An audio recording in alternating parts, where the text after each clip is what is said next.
Lukashenka.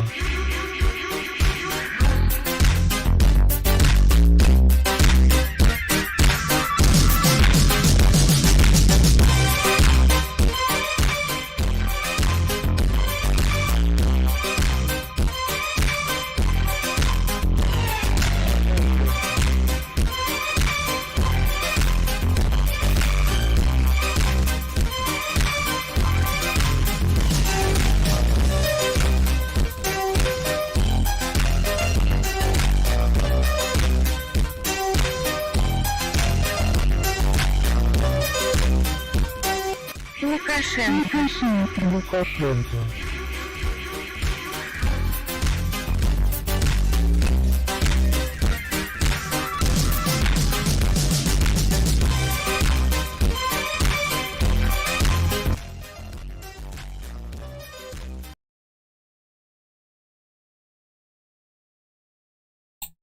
Let me guess, the visuals didn't come through at all there. Just music, oh my god. At some point I will be a streamer who can actually figure out what the fuck I'm doing. Why isn't this working? I'm trying to play a fake Lukashenko video, but it's not working. Why isn't it working? Why does nothing work for me? Right. That is showing there. What a disaster, chat. What a nothing works. Can you hear me? Can you hear me speaking? Is that working at least? Audio check, please. That is showing there. What a disaster, chat. What is nothing works. Okay, I can hear me on the stream, but why isn't there visual? Yes, only Christ, transition. Will that do it? We can hear you speaking fine. Why isn't there an image on the screen? OBS is telling me there's an image on the screen, but it's not showing up. Why isn't it? Oh god. Okay, okay, the image is there. Okay, we have photo, right. I think I've somewhat figured it out, so right. We're gonna the past like 15 minutes didn't happen. We're just going to pretend that didn't happen. The stream is going to start in like a minute, in the next few seconds, once I start playing this, and hopefully things start to work and it's actually happens. So let's try this. We're doing this loop. So 1, 2, 3, mute me. Lukashenka.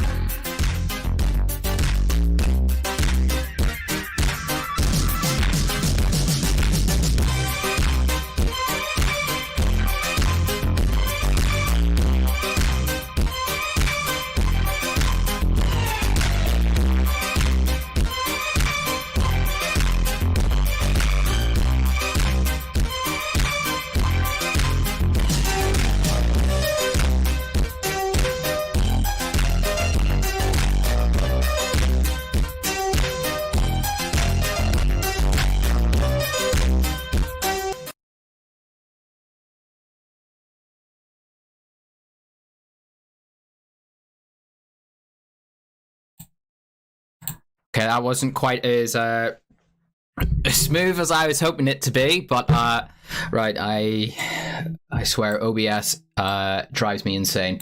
Okay, so 144p video, 1985 all over. The Lukashenko video isn't the highest quality, but so with that pretty horrific start out of the way, I don't know how this is going to work out, but I'm going to do a quick stream discussing Belarus with the American chap who I streamed back in March, April again.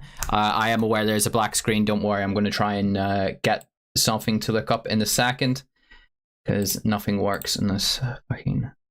Was that? No. Was that? Yes. So, will this work? I don't know, but we will try. So, I'm going to have a quick stream and discussion on Belarus. It's been a lot of discussion around events in Belarus in the past couple of weeks regarding potential mobilization, the entry of Belarus into the war, or not. As I was briefly saying, there's an American fellow who lives in Minsk who I had on the channel back in March or April. I'm going to have another discussion with him, see what he's seeing on the ground, and just have a bit of a discussion and chat all about it, chat. So, sorry, I thought I had OBS somewhat nailed down, but obviously that is not the case. So we will transition to this so you guys have something to actually see. And I'm going to give the guy a call now. Because he lives in Belarus, we can't really use Restream or most other sensible streaming platforms.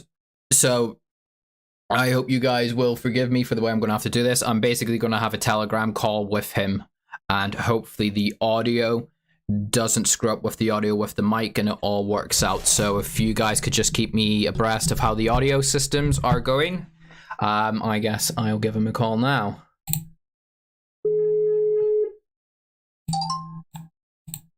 Hello. Hey, can you hear me? Yeah, can you hear me okay? Yeah, I got you. Okay, just hoping chat can hear us okay, because what I'm having to do, because OBS, which I'm having to stream off, is so Byzantine to operate. I'm having to use my microphone, and then I'm doing the audio off the desktop, so hopefully there isn't a feedback loop. So if chat could just confirm that, but they're saying it's decent, so I think we're good to start. So we can hear him okay. Good enough. Okay. Oh, so we're live right now. We're not like doing a warm up before or anything. No, I'm afraid we're gonna have to jump straight into it because OBS is kind of thrown me for. Yeah, that's fine. So, would you like to just quickly give an introduction to yourself to the some of the people who are watching? I've had you on the channel before, but for people who weren't here for the original.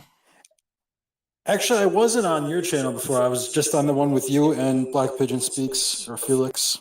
I would just call him Black's Pigeon, but I was back on that one. When was it? Back in April or May? I think it was around about then. So, yeah. Without going too much into my personal details, I'm Steve. I used to work for the federal government for Immigration and Customs Enforcement in the U.S. And I was down on the Texas border for a long time with them, and worked for the state of New York before that, doing some political stuff and also in law enforcement. And about 4.5 years ago, after I decided probably about 8 or 9 years ago that I wanted to move out of the United States, I traveled around Europe a bit, and I decided on Belarus. And after traveling to Russia a few times, and I had a friend who was his parents were from Russia, and he obviously had that in his family and stuff. And he contacted me a few weeks right before I met him online on the internet actually. And he contacted me because he knew I was about to leave to go and study Russian in Russia. And he said, I would recommend going to Belarus, is what he told me. I talked to him for a little while about it, and he recommended it over Russia. And I was like, okay, well, I definitely am interested in that area of the world. And I liked it when I spent 2 months in Russia before. So I just changed my plans at the last minute and started studying Russian in Minsk here 4.5 years ago, and ended up here because a few months after I came here, I met my girlfriend, and we've been dating for since then pretty much. And now I have a kid over here in an apartment I bought a couple of years ago. So okay, fair enough. I think that's a fairly substantial introduction there. Just to give you a bit of a heads up, because of the way the audio is working, when you speak, I'm going to have to mute myself to prevent an echo coming from the desktop into my mic. So that it might be a bit finicky, but that's the way I'm going to have to swing it, Sure. I'm afraid, without getting my headphones. But I really wanted to bring you on because, again, sorry, I thought it was my channel, but yeah, I remember now it was back on Felix's channel, because there's been a lot of discussion the past week and a half, 2 weeks, specifically on Belarus. Lukashenka has been very bellicose in some of his statements he's coming out with. There's lots of footage coming out of mobilization of the Belarusian army, apparent mobilization of the Belarusian army, the deployment of Russian troops back into Belarus. There's the discussions around about 9,000 Russian soldiers, mostly mobilized troops. These aren't professional contract Niki troops, from my understanding. Russian air assets have been starting to be based back in Belarus. So I've sort of got a certain viewpoint that I have as to what this is, but as someone who is on the ground in Minsk, so just for people in chat, if they're not too familiar with the geography, probably not the best map to view this, but obviously this is Belarus here, this is Ukraine where all the war is, this is Russia. Minsk is right in the middle of Belarus, so I think it's about, what, 300 kilometers from the Ukrainian border, so it's a bit far from the fighting itself, but from my understanding is you might have seen or experienced some of this military build-up activity in Minsk and Belarus as such, or if you wouldn't mind just sort of going into what you've seen and what you think might be going on just on your end. Obviously, if you feel you're not comfortable discussing certain topics, because for whatever reason, feel free not to. It's just a bit curious as to what your take might be. Yeah. Okay. So from here, I'm about 300 to 350 miles from the Ukrainian border. I haven't checked that out in kilometers at the moment, but usually I use that over here. When this started in February, I was really following it very close. I was following it, the buildup in the fall of last year, very closely, and I was expecting the invasion. It didn't really surprise me when it happened. But as like the first 3 or 4 months, I was following it very closely, and kind of after we had that podcast with Felix, yourself, and myself, I kind of wasn't following it as closely throughout the summer, and part of the reason, but life goes on pretty much, and there were a lot of changes initially after the invasion, because when the sanctions got levied, Belarus got hit with a lot of the sanctions too, but thankfully not some of the more drastic ones, like where I can still use my credit cards and debit cards and stuff and do banking inside the country. So I was able to adapt pretty quickly and function here, and kind of just went through the normal humdrum of daily life. And then the war they stopped with the heavy like bombing and stuff, and it was more just like the war was in the east of Ukraine, and I wasn't even paying attention to it totally on a daily basis for a few months there. And then, yeah, with the whole thing that happened in the last 2 weeks, like not only renewed my interest, but I had been casually following it. And then when I saw the MiGs coming in last week, I was like, well, I was literally walking down the street right outside my building here, and you could tell that they, just by the sound, I heard probably like 2 or 3 of them start coming into land at first, and I didn't see them, but you could tell by the sound that they weren't typical commercial aircraft. And the commercial aircraft, the airports for commercial aircraft and the military aviation are both located right outside the city, but the military aviation base is just south of Minsk, and the commercial one is just east of Minsk, about 30 minutes drive outside the city for both of them.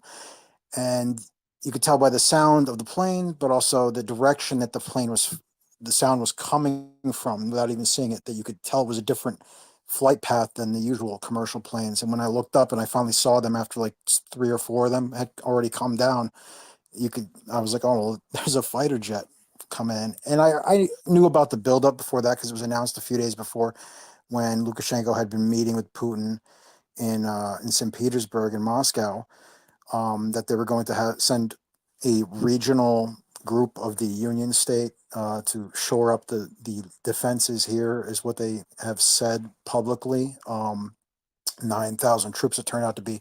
In the first few days, they were just saying it was going to be like a few thousand troops. They didn't actually put a number on it of the number of Russians. As far as the number of Belarusian troops mobilized, I've heard different numbers like thrown around about that. The one I heard a few times was 70,000 Belarusian troops, that's a substantial number.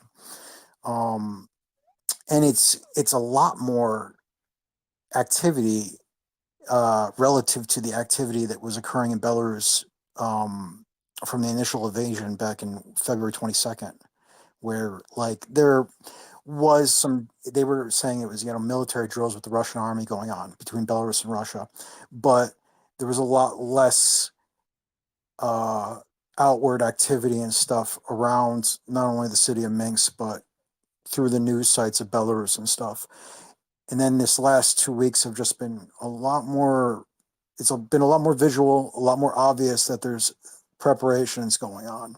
Now, I don't live in anywhere, I actually do live near the train tracks here in central Minsk, probably about a kilometer away, but not close enough where I can see what's moving on the trains every day. But those are mostly the passenger trains anyway, for the people commuting in and out of the city. Um, as far as Russian soldiers and everything, yeah, they're here. They're mostly when you go to the city center, you'll see sometimes them walking in groups in uniform. You see a lot of obviously Belarusian troops out on a daily basis, but besides that, I mean, the most obvious thing that I saw myself was those MiGs coming in last week. And as far as people on the streets, they're saying things like that people have been getting called and stuff to check their readiness for service and stuff. But because of the relatively little contacts I have with the local people, I mean, I do have people that I deal with, but not a lot of them are men, and not a lot of them are military age. And then the other guys I associate with here are mostly the expat community that live here. So I really don't have too much inside sources about any of that really going on. Um, Besides that, everything has been relatively calm at this point, but there's been a lot of things that are startling, as I'm sure you've seen in your monitoring. I'm following a lot of the same channels you are, like Intel Slava Z, or I forget the name of it off the top of my head.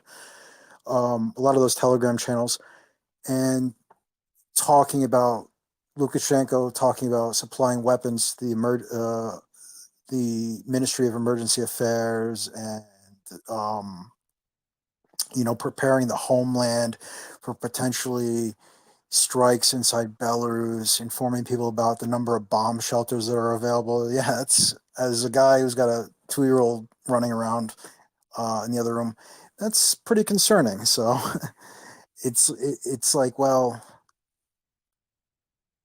it gives me the impression that this isn't just for shoring up the internal defenses of Belarus and preventing maybe like some sort of terrorist actions by Kiev. I don't know, but the fact that would be like putting that out there in the public, because usually they wouldn't want to do that unless they really thought it might happen, because they don't want to cause a panic. But at the same time, at this point, with that many troops here from the Russian side, and then excuse me, not mobilizing, but sending, potentially 70,000 Belarusian soldiers to the border is pretty. It kind of tells me that something might be about to go down. Yeah, I mean, this is kind of why I've been keeping. I mean, I've got an idea of what I think is going on, but it's certainly a massive escalation because, as you were saying, and as I noticed myself throughout the summer, because of the speed of the Russian operations, whatever the complete slowdown in the war, focusing on the Donbass, a lot of people kind of checked out. Everything seemed to sort of stabilize outside of Ukraine anyway, but then within, especially post Kharkov, that offensive, things have escalated everywhere, and largely it seems to be focusing in the past week, more than a week, in regards to Belarus. Because Lukashenka, for people who are not aware, he's been saying that strongly implying that Kiev is potentially about to invade Belarus, that there are terrorist actions about to be conducted in Belarus by the orchestration of the Kiev regime, government, whatever word you want to use, in cahoots with Western powers and with the Belarusian opposition. in events like that. It's a very large escalation in the rhetoric. Lukashenka is not a man who is known for being very moderate in his terms, but some of the stuff he's been talking about in the past week and a half, at least from my observations, he's quite escalated quite a lot. The where am I going with my thought here? So yeah, sorry, it's just a lot of stuff trying to spurge out into the stream from the past couple of weeks of viewing. But so in regards to yourself, you, as you say, you don't really have much contact as such with the Belarusian civil society that might be affected and stuff by this. But what are the expats saying in regards? What are their thoughts in regards to this? Also, I can remember in the original stream that we did with Felix, you said that there was a Belarusian VDV battalion or something stationed near you, and you can remember back in the opening stages of the war that a lot of those men seemed to be going to the shops to stock up on essentially the kind of stuff you would expect deployed soldiers potentially to buy. Have you noticed anything around that? Any indications that the troops, the Belarusians themselves, might be starting to feel, okay, need to start preparing for something? You know, just these little subtle signs that you might have picked up at all on. And the other thing, just sort of more in a general point for chat and for the stream itself, 73,000 Belarusian troops potentially being mobilized. In regards to sort of like the numbers Ukraine and Russia are coming out with that they're mobilizing, yeah, that seems quite small. But Belarus is a country of roundabout, I think it's about 5 million people, if I'm not mistaken. It is a fairly, let me just check just to confirm that. Belarus is 9.2 million people.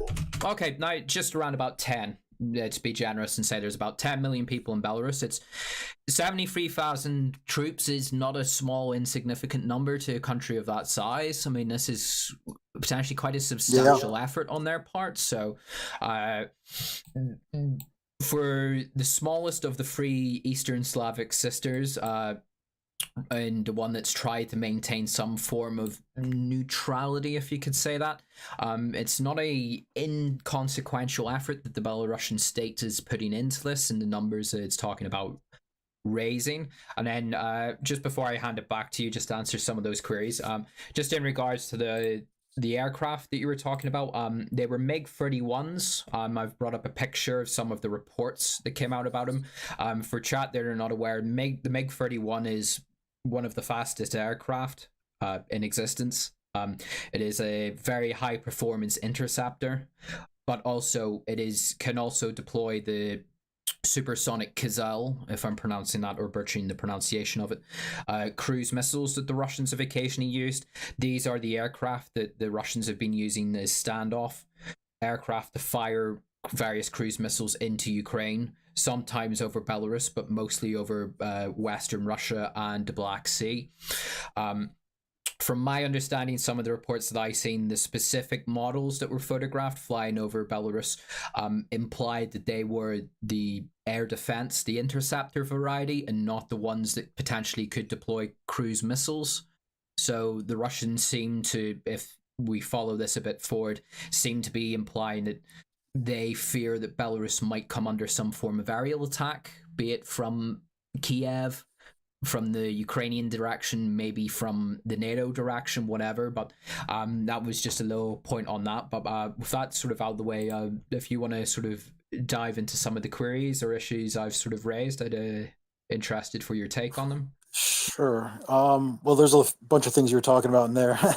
I don't know. I'll hit on all of them. I'll have to see if I can remember them. But all right, one of the first things you brought up was how I used to live near that paratrooper base north. That was actually, we moved at the end of May, and now I live almost in the center of the city. Actually, I'm just one metro stop south of Lenin Square, which is where the train station and the gates of Minsk are located. Right next to their new large Minsk World development, which is where I actually bought an apartment inside that. They have this massive development that they've been building the last like 5-6 years. That is actually on the location of the old Minsk airport, which was decommissioned like 20 something years ago. And it was just sitting there empty. They used to have concerts there up until quite recently. And then they just started this building project. And anyway, so I moved over here. I don't really live near that base anymore. So I haven't seen nearly as many soldiers on a daily basis, except when I'm in the city center doing some business stuff or banking or whatever and shopping. And then I've seen them out on the streets quite a bit more. Um, so I can't really get any vibe from what the military community here in Belarus is thinking or doing right now. Um, I mean, I just don't know any of them that much. As far as the expat community, though, my one of my Australian friends who I've known him before. Actually, I came here, and he came here because he was kind of came here to get away from the lockdown in Australia because Belarus never had any lockdowns or any, and they only had the mask mandate for like a good like 6 months. I think that they were only like making people wear masks in public Yeah, I for like mean, 6 months. And they, oh, sorry to sorry. interject. It's just it just on the point about the lockdowns. I was actually looking at potentially going out to Belarus back in the winter of 2020 to try and escape lockdown in the UK for a month or two, just as sort of as an extended holiday. But unfortunately, Belarus bizarrely needed the vaccine at that stage to enter the country. But once you entered the country, there was no lockdown, which was a bit annoying for me. But sorry to interject there. No, it's no problem. Well, actually, I didn't need a lockdown. I didn't need, excuse me, I didn't need a vaccine when I came here. Well, actually, the vaccine wasn't really. I came. All right. So my father passed away in October 2019, the end of the Halloween, actually, in 2019. I I'm flew sorry to back hear to that. America, and thank you. I flew back to America. I had to deal with that and take care of his estate and everything with my mother and my brothers, and I spent like 8 or 9 months there, almost a year actually. And then I flew my girlfriend actually over to America, and then she went back, and eventually I came back, and that was like when COVID really like was kicking in, obviously throughout winter 2020, spring 2020 in America, but they didn't have a vaccine ready yet, but they were like almost ready with the first trial ones in the United States back in September 2020, and that's when I flew back here. And I got here, and they were said that there was like a quarantine that when I came in, I'd have to stay wherever I was registered for 2 weeks and couldn't leave the apartment or Yeah, whatever. that was No, it. It wasn't the they vaccine; it didn't was enforce that. quarantine. It was quarantine. I remember, Yeah, but because I was going to go out for like a month or so, and then I looked at it and it's like I was going to spend 2 weeks of it in potential quarantine, so I kind of bombed out of it. Sorry, I remember it now. yeah, but they didn't enforce it at all though. Really, they nobody ever came to check on me or Damn anything. it, missed a I was good I was trip. out. Yeah, the next day after I came in, I just went out to a restaurant or whatever, and did what I wanted to do. It wasn't like that. There was no social distancing, and just like the general public, there was nobody like the totally different culture as far as that. Like everybody kind of knew it was bullshit right from the beginning here. I don't know. This is going to be on YouTube. I don't know if I can say things like that, but Uh, the whole, it's already yeah. on YouTube. That's just, All right. Well, yeah. whatever. We can talk To hell about with them. war crimes and horrific stuff like that, but unfortunately, Yeah, you're not allowed to talk about. Lukashenka prescribing vodka as a cure for certain ailments is Yeah, probably I'll going to have to get me in call it. I trouble. can't use the C word. I'll have to call it the plague or something. The sea plague. I don't know, but Yeah, yeah, that was never a big issue here. There was no like finger wagging at you or anything if you weren't wearing a mask or anything like that. And then after a few months, they even just dropped the whole mask thing, and yeah, it was all good. But so my Australian friend came here because of that to get away from all the madness in Australia from that. And he came in like September 2021, and he just left like 2 weeks ago, and he was getting nervous about what was going on, and he was like, well, he's like, I like, he's nervous. He was like, I should have left a month ago when it was like calmer, and like I'm leaving right now when it's like I feel like I shouldn't leave now, and I either should have left a month ago or I should wait another 2 months to leave, because it's like I feel like people are saying that something is going to happen in the next like few weeks or something. But and he's kind of right, because if you look what's been going on, as the day after like those MiGs landed, like then this whole thing with the drones and just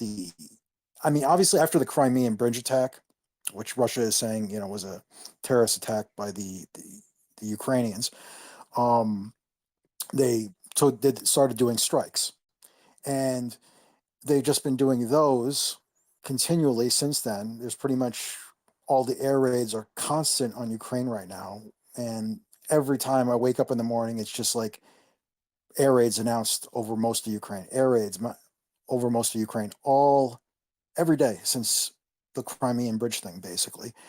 And then they started with the drones too, which is the drone thing is really it's really driving them nuts, it looks like, because they're having to use up very expensive American anti-aircraft stuff to take out these drones. It only cost a few $100s or something. Yeah, and a Stinger or even an old Soviet system like the Ingala or the Strela, from my understanding, a single missile of those costs, I think, like the older models, is something like $60,000 for a single missile. You're firing, and Yeah, if you're using one of insane. those, if it could even target one of these drones, you're firing what is potentially a $60,000 missile. It's something that could cost $600. Some of the more expensive Iranian ones I've seen are like $21,000. In terms of economic terms, it's not a very good buy off, but at the same time, if you don't shoot down that drone, the drone is going to hit and blow up something potentially a lot more expensive. So it's very unenviable, the economics of this war, but at least the drone part Yeah, of it they anyway. have to do it. They don't really have much of a choice. But for all the American taxpayers, like myself, still technically, it's kind of a shot in the face. I mean, is the IRS really going to come after you in Belarus? No, they won't. I mean, they would try to come after me wherever they can, but they can't really because there's no extradition treaty and stuff. I mean, there's that. Did you know about the one American guy who came here because he was under investigation by the FBI for the January 6th thing? Yeah, I seen that, and he claimed asylum in Yeah, Belarus. I'm not going to name him. he I'm not got going. it. He got it. Yeah, I'm not going to name him, but there's another high-profile person who some people in my chat really don't like, but he moves in certain internet famous circles who's in trouble for that, for events in January 6th. I told him that if they already took his passport, but I told him if he still had his passport, he should have gone to Minsk because he speaks a bit of Russian. I told him he should have gone to Belarus and claimed asylum there. Yeah, he could have done that, or Russia too. Russia would probably give it to him because I mean they kind of view that whole January 6th thing and all the stuff that's going on in the U.S. as basically destabilizing their enemy, which basically it is. Regardless of which side of the politics you're on, the Russians probably just want to cause chaos for the Americans internally. But Yeah. actually, I know somebody, a friend of a friend here, who knows somebody that knows that guy, and the guy that I was originally talking about who got asylum here, and he's not in Minsk right now. I think he's down in Brest, and I don't know any more about it or whatever. But he's basically laying low, is what I've heard. Oh, I can understand. I mean, I think that's probably his life in the United States, at least for the next couple decades, just over. Because, if you're being hunted for Oh January 6th yeah, and then you go to Russia / Belarus, it's going to set off quite a lot of red flags if he ever tries to fly internationally again. It's kind of a yeah. lower tier Edward Snowden kind of situation. I can imagine that guy is probably in right now. He's I mean, he'd have to stick to the countries that are not friendly with the U.S., that aren't going to just turn him over, which, I mean, some of the European countries, like France has Roman Polanski, has been hiding there for friggin' what, decades now? They won't turn him over to the U.S. But when it comes to these sort of national security things, I don't know. It's a weird thing, this January 6th thing, because they went after these people very diligently, but I think they just did it to make a political point. Not all of them got really big sentences. Some of them just got like home arrests or home confinement for probation and stuff. A lot of them got that. Only a few of them got jail time. Like the guy, the what was he, the QAnon shaman or whatever, like that guy, the Yeah. ones who were like they had him all over the news and stuff. Those big ones, those got people got like a couple of years or whatever. But a lot of them just got kind of a slap on the wrist. So I don't know what his role in the whole thing was, but he might not really be facing a lot of time, even if he went back. But maybe he doesn't want to go through uh, the whole rigmarole that they would put him through that whole thing, which I can understand. And it's kind of also they do it to kind of like publicly denounce you, embarrass you, put you under their thumb in some way, which I'm very familiar with these tactics they use over there to do that through my own work and stuff. And I don't know what's going on in his head in that regard. I have heard he's quite paranoid though. But I just don't think he has really a lot to worry about over here because although the United States could definitely get people in here from our intelligence community if they wanted to, he's just not the higher priority. I would think. I mean, somebody like Snowden is doing friggin' interviews once a week, pretty much, and on video camera back in the U.S. streaming and stuff, and he keeps a low profile. He doesn't talk about where he is inside of Russia, inside of Moscow, but he's there. They know he's there, and he's not like really like under deep cover or anything. He hasn't like dropped off the face of the earth or anything in that regard. Yeah, And he's definitely somebody that they would love to throw in jail for like 30 or 40 years or something. Well, I mean, Snowden, if they could get him, he'd probably go for like a 400-year sentence. He'd probably end up in ADX Florence or something. But the thing is, probably getting a bit far off from the original topic here, but just on Snowden at least. Unless there is a president who comes into office who just basically gives him a pardon, he will live and die in Russia. Like, he will never be out unless he flies to, say, like Iran or Belarus or potentially China. I don't think he could probably ever take a international flight again. He really poked the beast, and the beast is out to get him no matter how long it takes or if they give him the opportunity.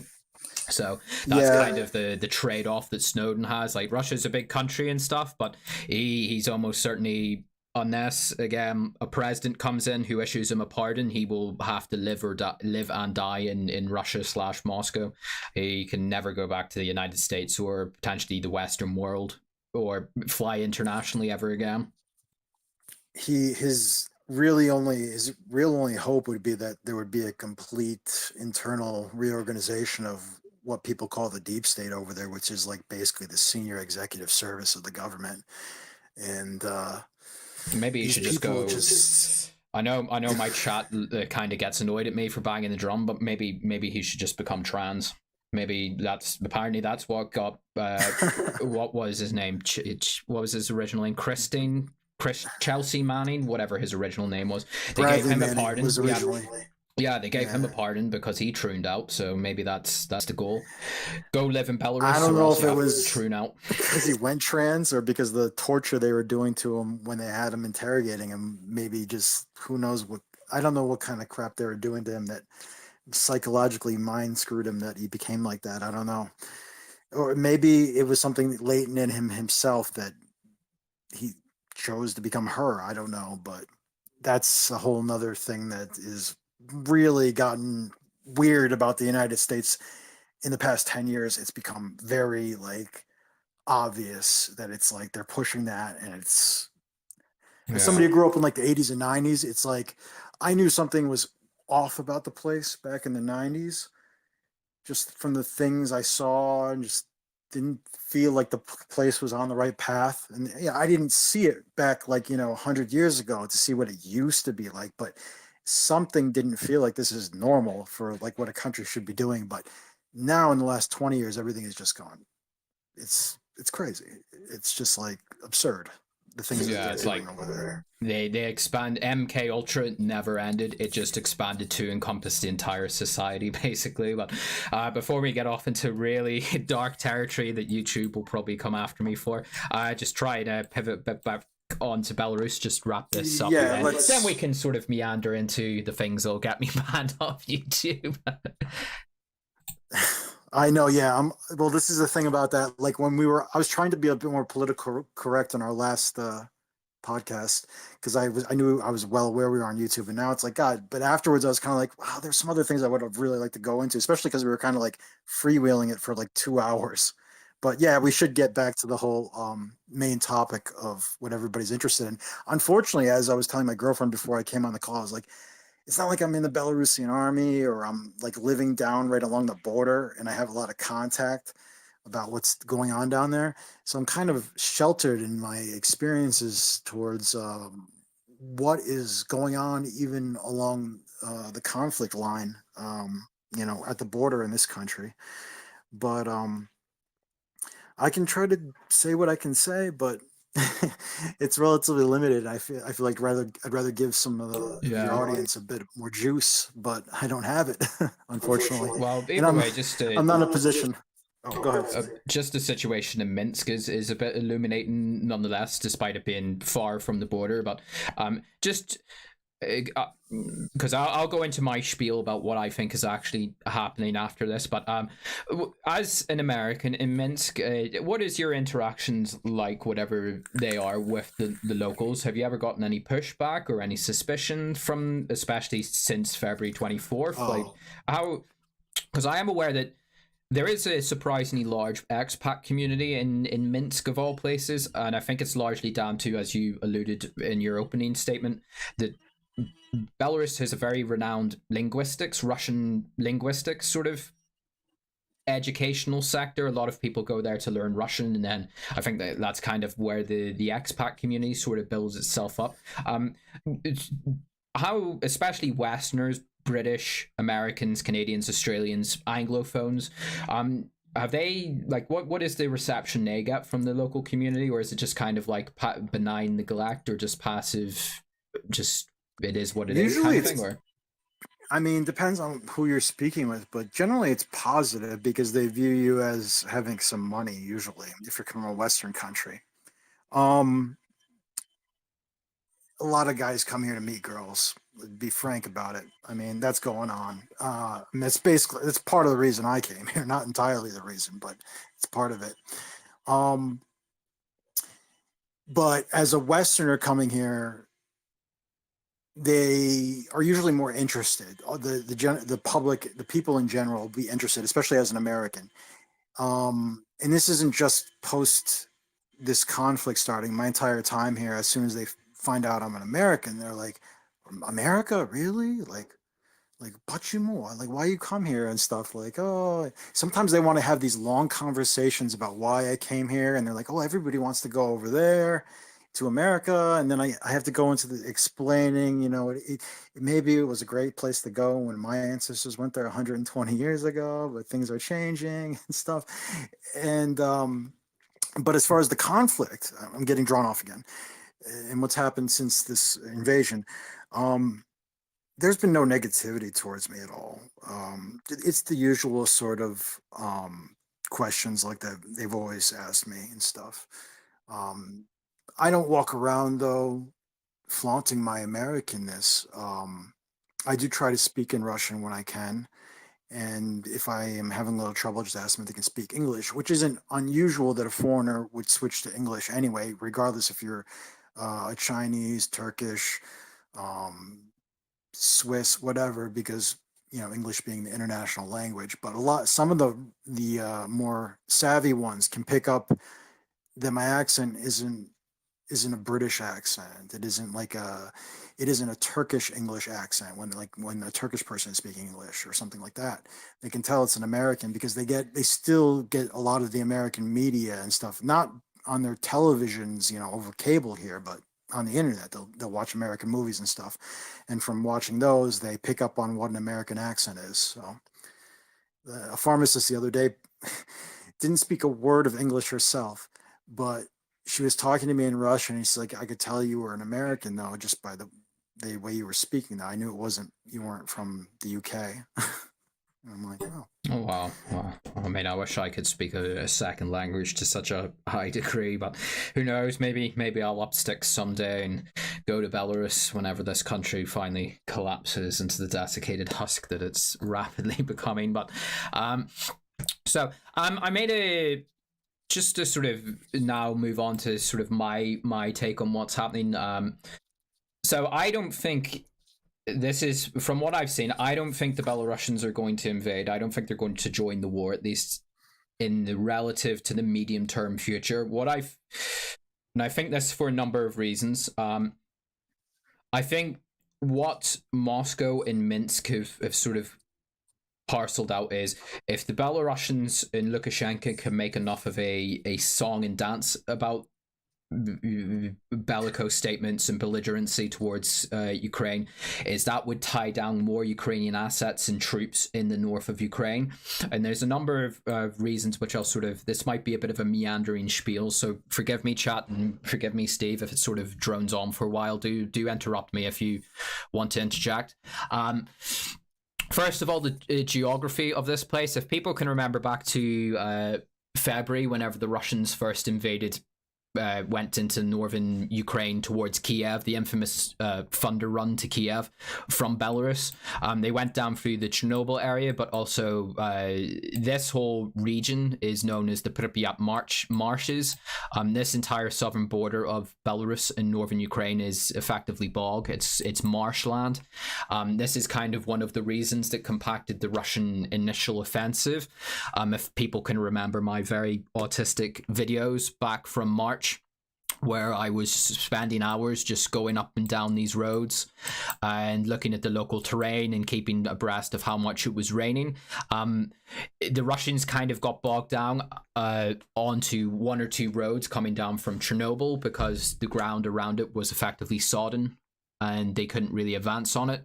So if the Belarusians are going to invade again, they will, well, again, if the Belarusians do join the war and go in with the Russians again into northern Ukraine, they'll have to contend with that until potentially next March, next April at least. I guess there'll be a short period through the winter whenever the ground properly freezes out. But the Ukrainians haven't been static in this. Throughout the summer and continuing to this day, the Ukrainian army has been fortifying this border area. They've mined the roads, they've put up observation posts all along the border.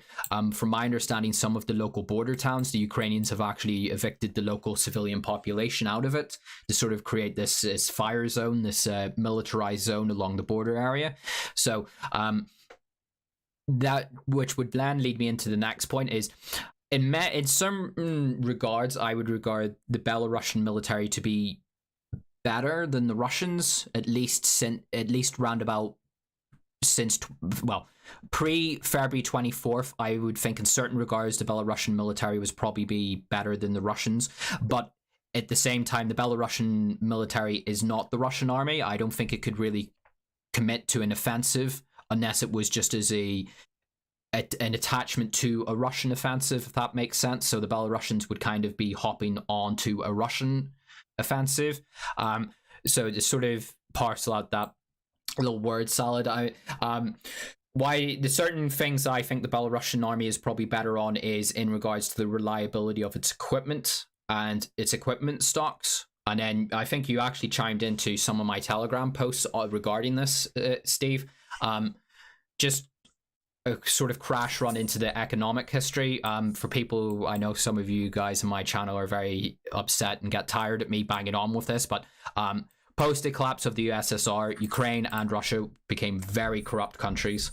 Corruption was endemic. The gangsterism of the 1990s that pervaded both societies. This permeated into the military. This, not to rehash streams and all the posts I've done about it, this resulted in soldiers selling off their kit, military officers not sending their troops out to be trained, stripping procurement budgets for what it's worth. That was kind of a symptom of the economic order that sort of prevailed post the collapse of the USSR. In regards to Belarus, that didn't really come about. Correct me if I'm way off the mark on this stuff, but from my understanding is Belarus, sort of a quick economic history of Belarus post 1991, it didn't go down that path because it didn't sell off the state industries.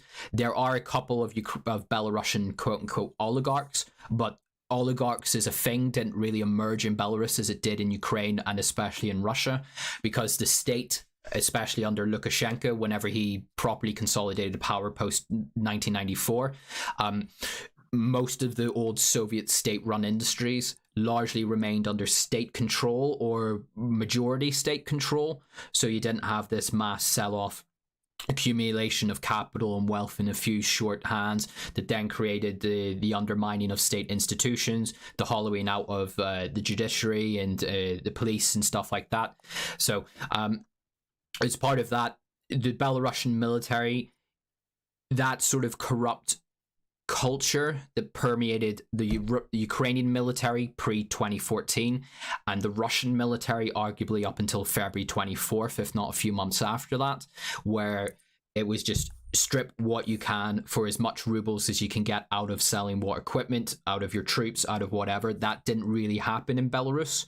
So equipment stocks, this isn't to say that there would never have been any theft or dodgy dealings in the Belarusian military, but by and large, I'm not expecting Belarusian troops, say, if they were to go into Ukraine, would start selling their fuel to the local civilians in Gomel or in Brest or somewhere like that.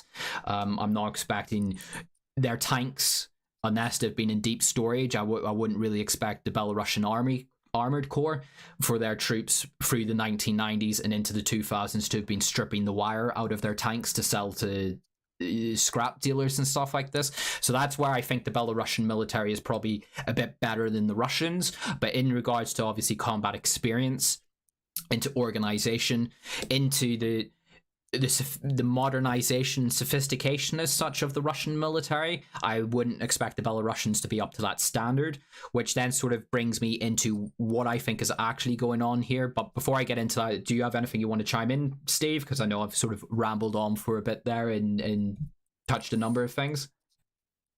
That's fine.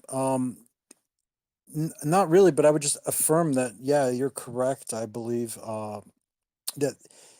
that was a part of the reason that my Russian friend had encouraged me to choose Belarus over Russia, was that it's basically retained a lot of its Soviet roots in many ways, and that in some ways that's kept a lot of the corruption, as you said, out of the society. And you can see this just by coming to Minsk and walking around the streets versus the streets of Kiev and even Moscow. I think Moscow is probably not as dirty as Kiev is in some parts, where there's like trash on the streets and stuff. When I went to Kiev, it was 4.5 years ago. But Belarus is very clean. It's very orderly. The metros are always on time. The subways are clean. Russian subways are pretty clean too, but the personnel you deal with from the government, like the customs officers, the policemen and stuff, the who else? The immigration agents, when you go on to like to redo your residency, they're always wearing uniforms, neatly pressed uniforms, fully, identifiable. Whereas I don't have a problem with the Ukrainians. Okay, let me just say that I have some of them that I'm friends with. But when I went to Ukraine, when I went through the customs office there, it was in nighttime though. I'll say that. But it was a guy wearing a pair of jeans and a sweaty green T-shirt who was the customs officer. And actually, when he went through my passport, this is back when I had my old passport and I had a 3-year Russian visa in there. And I was handing him an American passport with a 3-year Russian visa inside. I'm coming from Belarus. He looked through the passport real quick and he just slammed it on the counter when he gave it back to me, like literally slammed it down. And he didn't do that to anybody before. And afterwards, my girlfriend was behind me. She came back out and she's like, "What was that?" I was like, "I don't know." I was like, either he doesn't like Americans or he doesn't like the fact that I have a 3-year Russian visa in there. But that was a little story about that. But yeah, you can just tell by the environment here. It's generally, I think it was ranked number 3 as cleanest capital cities in the world, under behind Tokyo and Singapore. Yeah, I mean, I'm sure it doesn't come as a surprise to many people on my channel, but a lot of Bald and Bankrupt, I watched a lot of his stuff, but also there's a few Russian and Belarusian and until recently a couple of Ukrainian channels that I'd watch, where it's just people who went out and explored the countryside and in the cities and stuff. And I have to say, out of the three, Ukraine, Russia, and Belarus, unless it's like real sticks, end of nowhere sort of small hamlet in the countryside, is by and large the roads look fairly well maintained. The cities look very well cleaned. From my understanding, is in Belarus it's like a done thing that local town councils will pay the local bambushkas to just go out and pick up litter, which is something that doesn't really seem to happen in Russia and especially in Ukraine. Belarus just sort of seems, even in terms of sort of base economic metrics, Belarus seems to be in many regards better than Russia, and certainly better than Ukraine in many standards of living, and just how you, as you said, the professional culture that employees of the state seem to employ, and just how orderly and in structured society seems to be. That's not to say, like, don't get me wrong, I'm not here to gaslight people or to, I'm sure that Lukashenko has probably put a few couple hundred million into a Swiss bank account somewhere. I'm not saying there isn't corruption in Belarus, but in regards to the sort of popular notion of how corrupt Ukraine is slash was, and how corrupt Russia is slash was up until recently, Belarus doesn't really seem to have that stigma, because from my understanding, from looking at people who've been there, people from there, a couple of people I know, is that if you get pulled over by the police in Russia or in Ukraine, you know, the police officer will say, okay, give us like 100 hryvnia or 1,000 rubles and go on your way. In Belarus, it's no, you will be booked for what they're looking to bring you in for. They'll rarely, if ever, ask for like a sneaky backhander kind of thing, which is kind of, you know, if the police officer is asking for a bribe, it's kind of a very good metric of how corrupt a society can be. And in Belarus, I don't know if you could corroborate this or not, but that it doesn't seem to be anywhere near the level that it is in its two sister nations. Well, I never, I don't have a car over here, so I never been pulled over by a Belarusian police officer. I did get a ticket once for jaywalking here, though. That was a long time ago. It was like 4 years ago.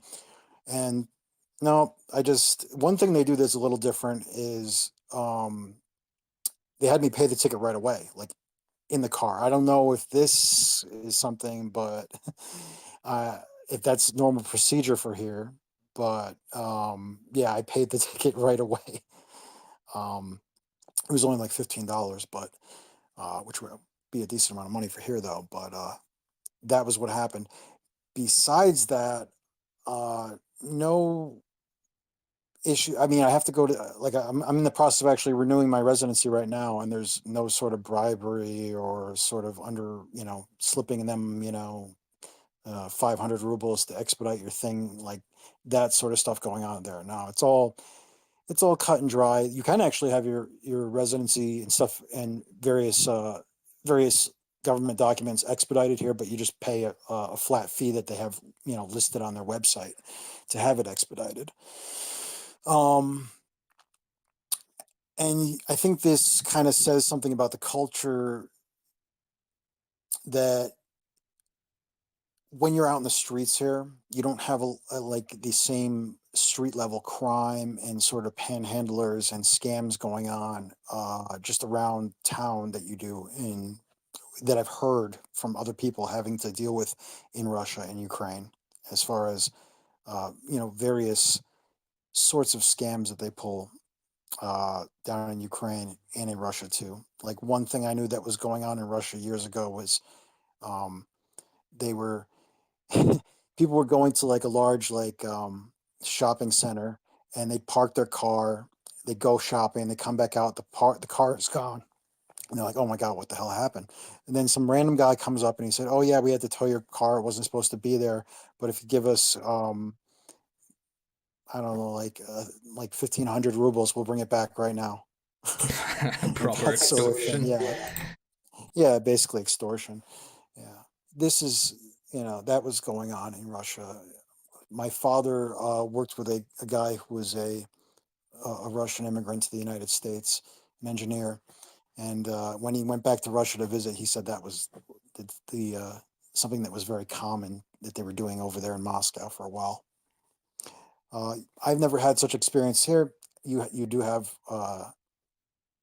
an alcohol problem in these countries a bit, with the vodka and everything, and you will see Are you a drunks true walking around the Slav? streets. Are they true Slavs if they aren't alcoholics though? I don't think so. I think it's part. Well, I think at least one as part of their growing up phase, they have to go through at least a phase of it. Oh man, you get them though. Even in this part of the city I'm in right now, which is quite a bit more affluent, even than the one I was living in before. They are still around, especially as I get closer to where the train station is. They'll be out in the streets, but generally they're very friendly. Just a pudgy drunk guy who will ask you for a few rubles so he can go, get himself another bottle of beer. No, really, it's a lot like Western Europe, which I've traveled to several countries over there, where like Amsterdam, like I can walk around there like 3 o'clock in the morning, and it's just like I feel like I don't have to worry about a thing. It's not like America where I'm like, if I'm walking around parts of New York City and stuff at night. First of all, I don't want to be walking around a lot of parts of New York City at Yeah, night. you Not by take your myself, life into but your hands. yeah, you just got to keep your looking over your shoulder a little bit. I'm a pretty big guy, but 3 or 4 guys are on me. I'm like, I'm gonna get the crap kicked out of me. Doesn't matter how big I am. Yeah, well, it's a very, very British thing because, from my understanding, this doesn't happen anywhere else. But McDonald's isn't in Belarus anymore. But whenever It McDonald's, is. oh, it is still there. Okay, I thought it left. Yeah, it never left. Okay. Do the McDonald's in H&M left. Belarus? Do they, whenever it gets to nighttime on a Friday or a Saturday night, do they have bouncers? Do Belarusian McDonald's have bouncers on a weeknight, on a weekend night? No, no, they don't. Not usually here. The McDonald's here are some of the nicest I've ever seen, and usually the McDonald's outside the United States are generally nicer than the ones inside the United States. Not always, but over here, McDonald's is kind of like they treat it like a legit restaurant. Where I tell my girlfriend, I'm like, McDonald's, I'm like, it's like kind of a joke, like for us. I'm like, it's our thing, but it's also like we think of it as trash food, kind of like here. It's like you go there, and the people who work at these McDonald's here are pretty well paid, and the restaurants are clean, and the food is actually, I would say, a little bit better. Even though they're serving pretty much the same things as they do in the U.S. No security issues at McDonald's. There are a lot of times those security guys at a lot of smaller stores and grocery stores, even though, and they'll usually just be a guy standing by the entrance, kind of almost looking like a KGB guy, like with like a sports coat on or something, just looking at everybody going through the lines.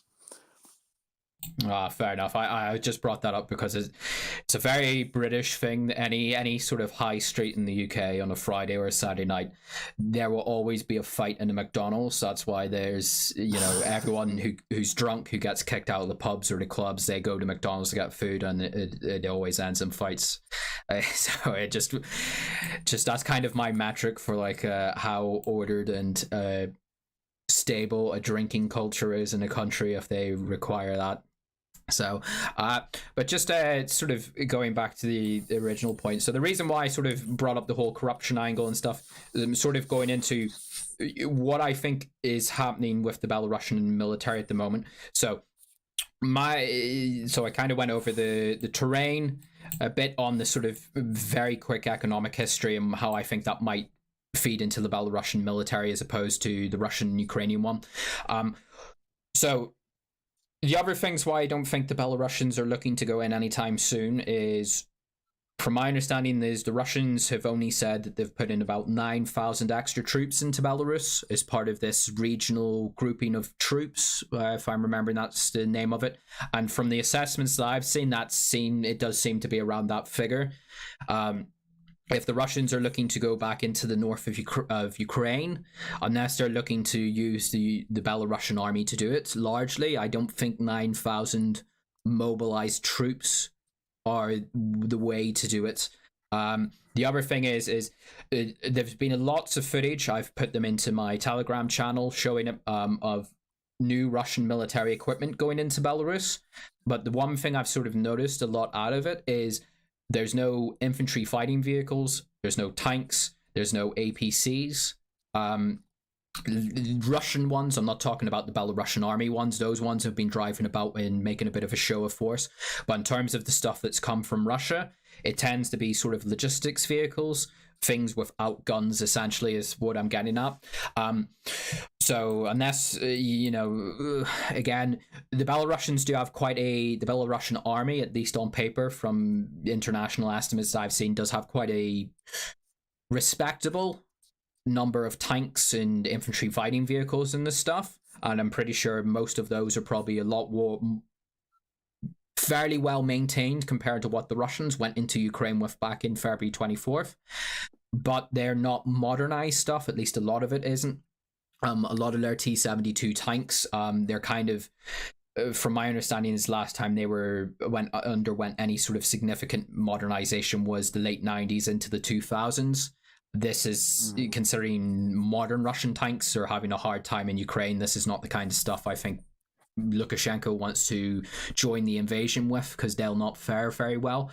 But there has been reports that the Belarusians are sending some of their tanks to the Russians, and there's two sort of theories about what's going on here. Either they're just transferring them straight to the Russian army for the Russian army to put into combat in Ukraine, but then there was a post that came out today that I shared where the Belarusians are sending them to Russia to modernize them up, to send them to Russian factories to build up to modern standards. So that is something.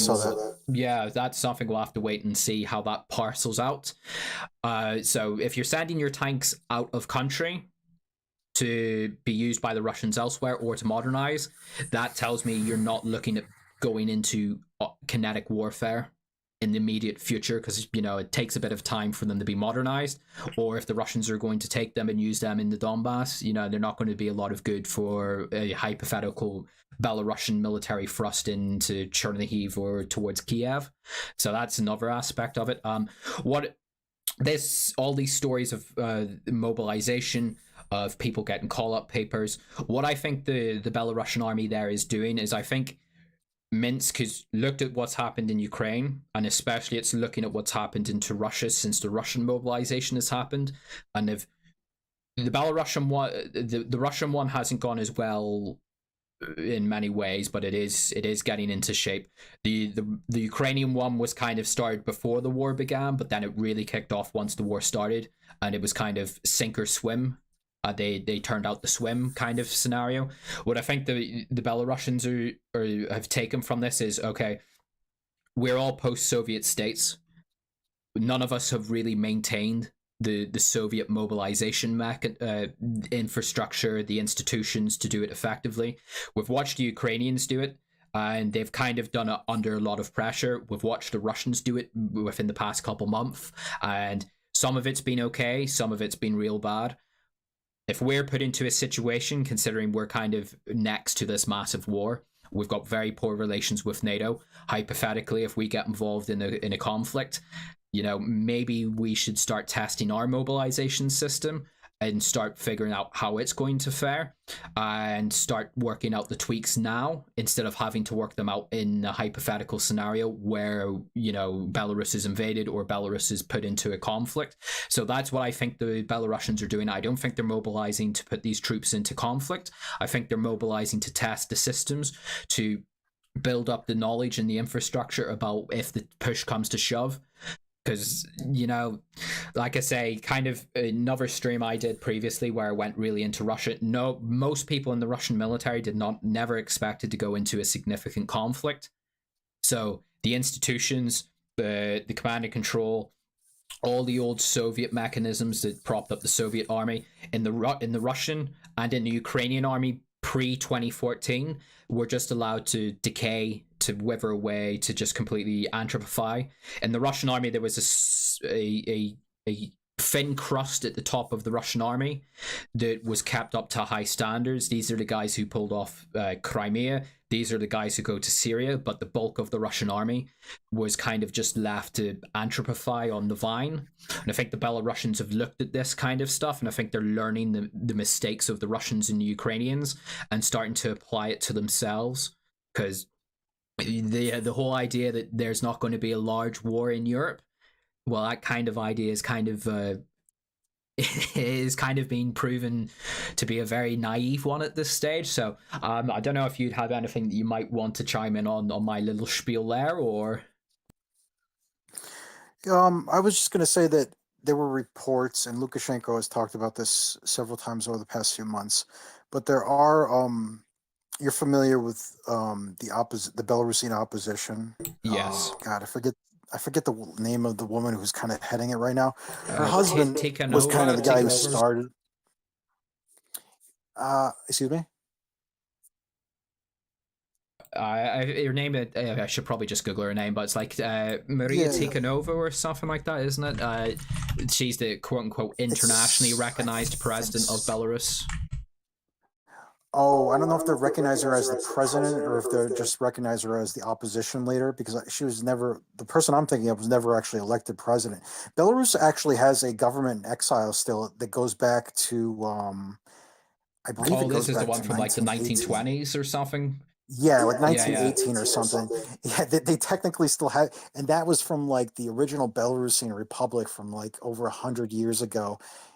That some weird stuff happened in the span of like 4 years where they switched the government like 3 times or something completely. Their entire format of government got changed. The foundations of the current Belarusian state are a little bit weird and complex, and it's changed a lot over the past few 100 years. But without going into that, I'm talking about the woman who was involved with the attempted color revolution back in 2020 after Lukashenko was elected. Correct my pronunciation because I'm probably going to butcher this name, but Svetlana Tiskhanskaya. I can't pronounce that. Her second name just eludes me, but yeah, she was the quote unquote legitimately elected president according to Western analysts from the 2020 election and, as you say, color revolution. Yeah.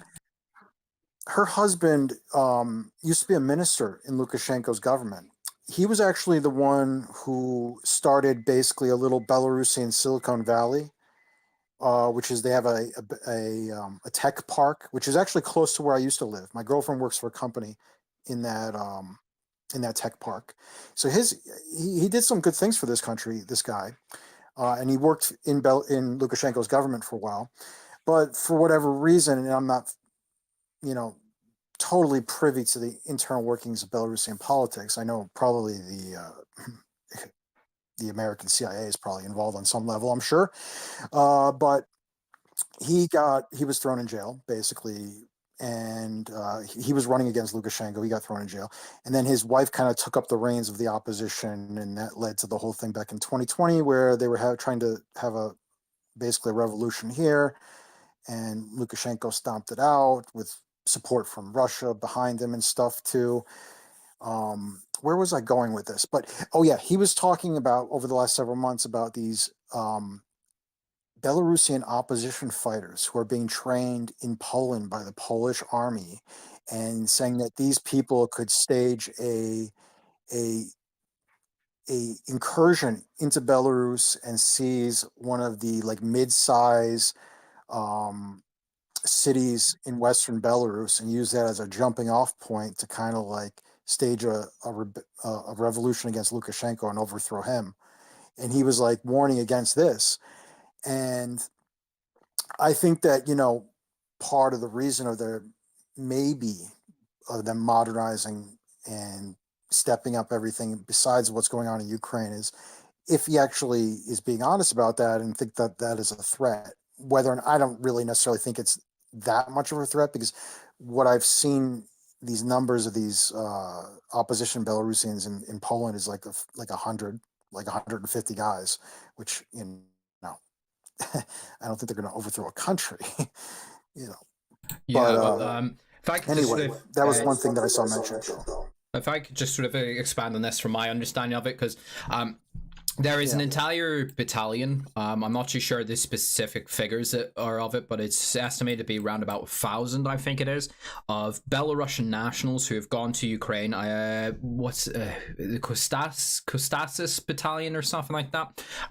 It's a part of the Ukrainian army that's made up of Belarusian nationals to fight the Russian army. It is officially endorsed by the quote unquote Belarusian opposition. Poland obviously has very strong animus towards Belarus, so it's constantly propping up pardon me, Belarusian opposition figures. Probably a bit of a dick move for Lukashenka to do this. I'm not happy on of it, but you know, I can understand why they do it. But the whole allowing all the migrants to cross the border from Belarus into Poland, from jetting them into Minsk, you know, there's a lot of tension between especially Poland, to a degree Lithuania and Belarus. So, but also alongside this is whenever you see the Belarusian opposition is very, very pro-Ukrainian and it's very anti-Russian. And whenever whenever they talk about events in Ukraine, is the phrase that I can distinctly remember hearing. I'm not too sure if they still do it, but to be fair, I don't follow the Belarusian opposition that closely, but is they always talk about we need to beat Russia in Ukraine to liberate Belarus, which obviously to the government in Minsk, to Lukashenko, is, I can imagine, quite ominous.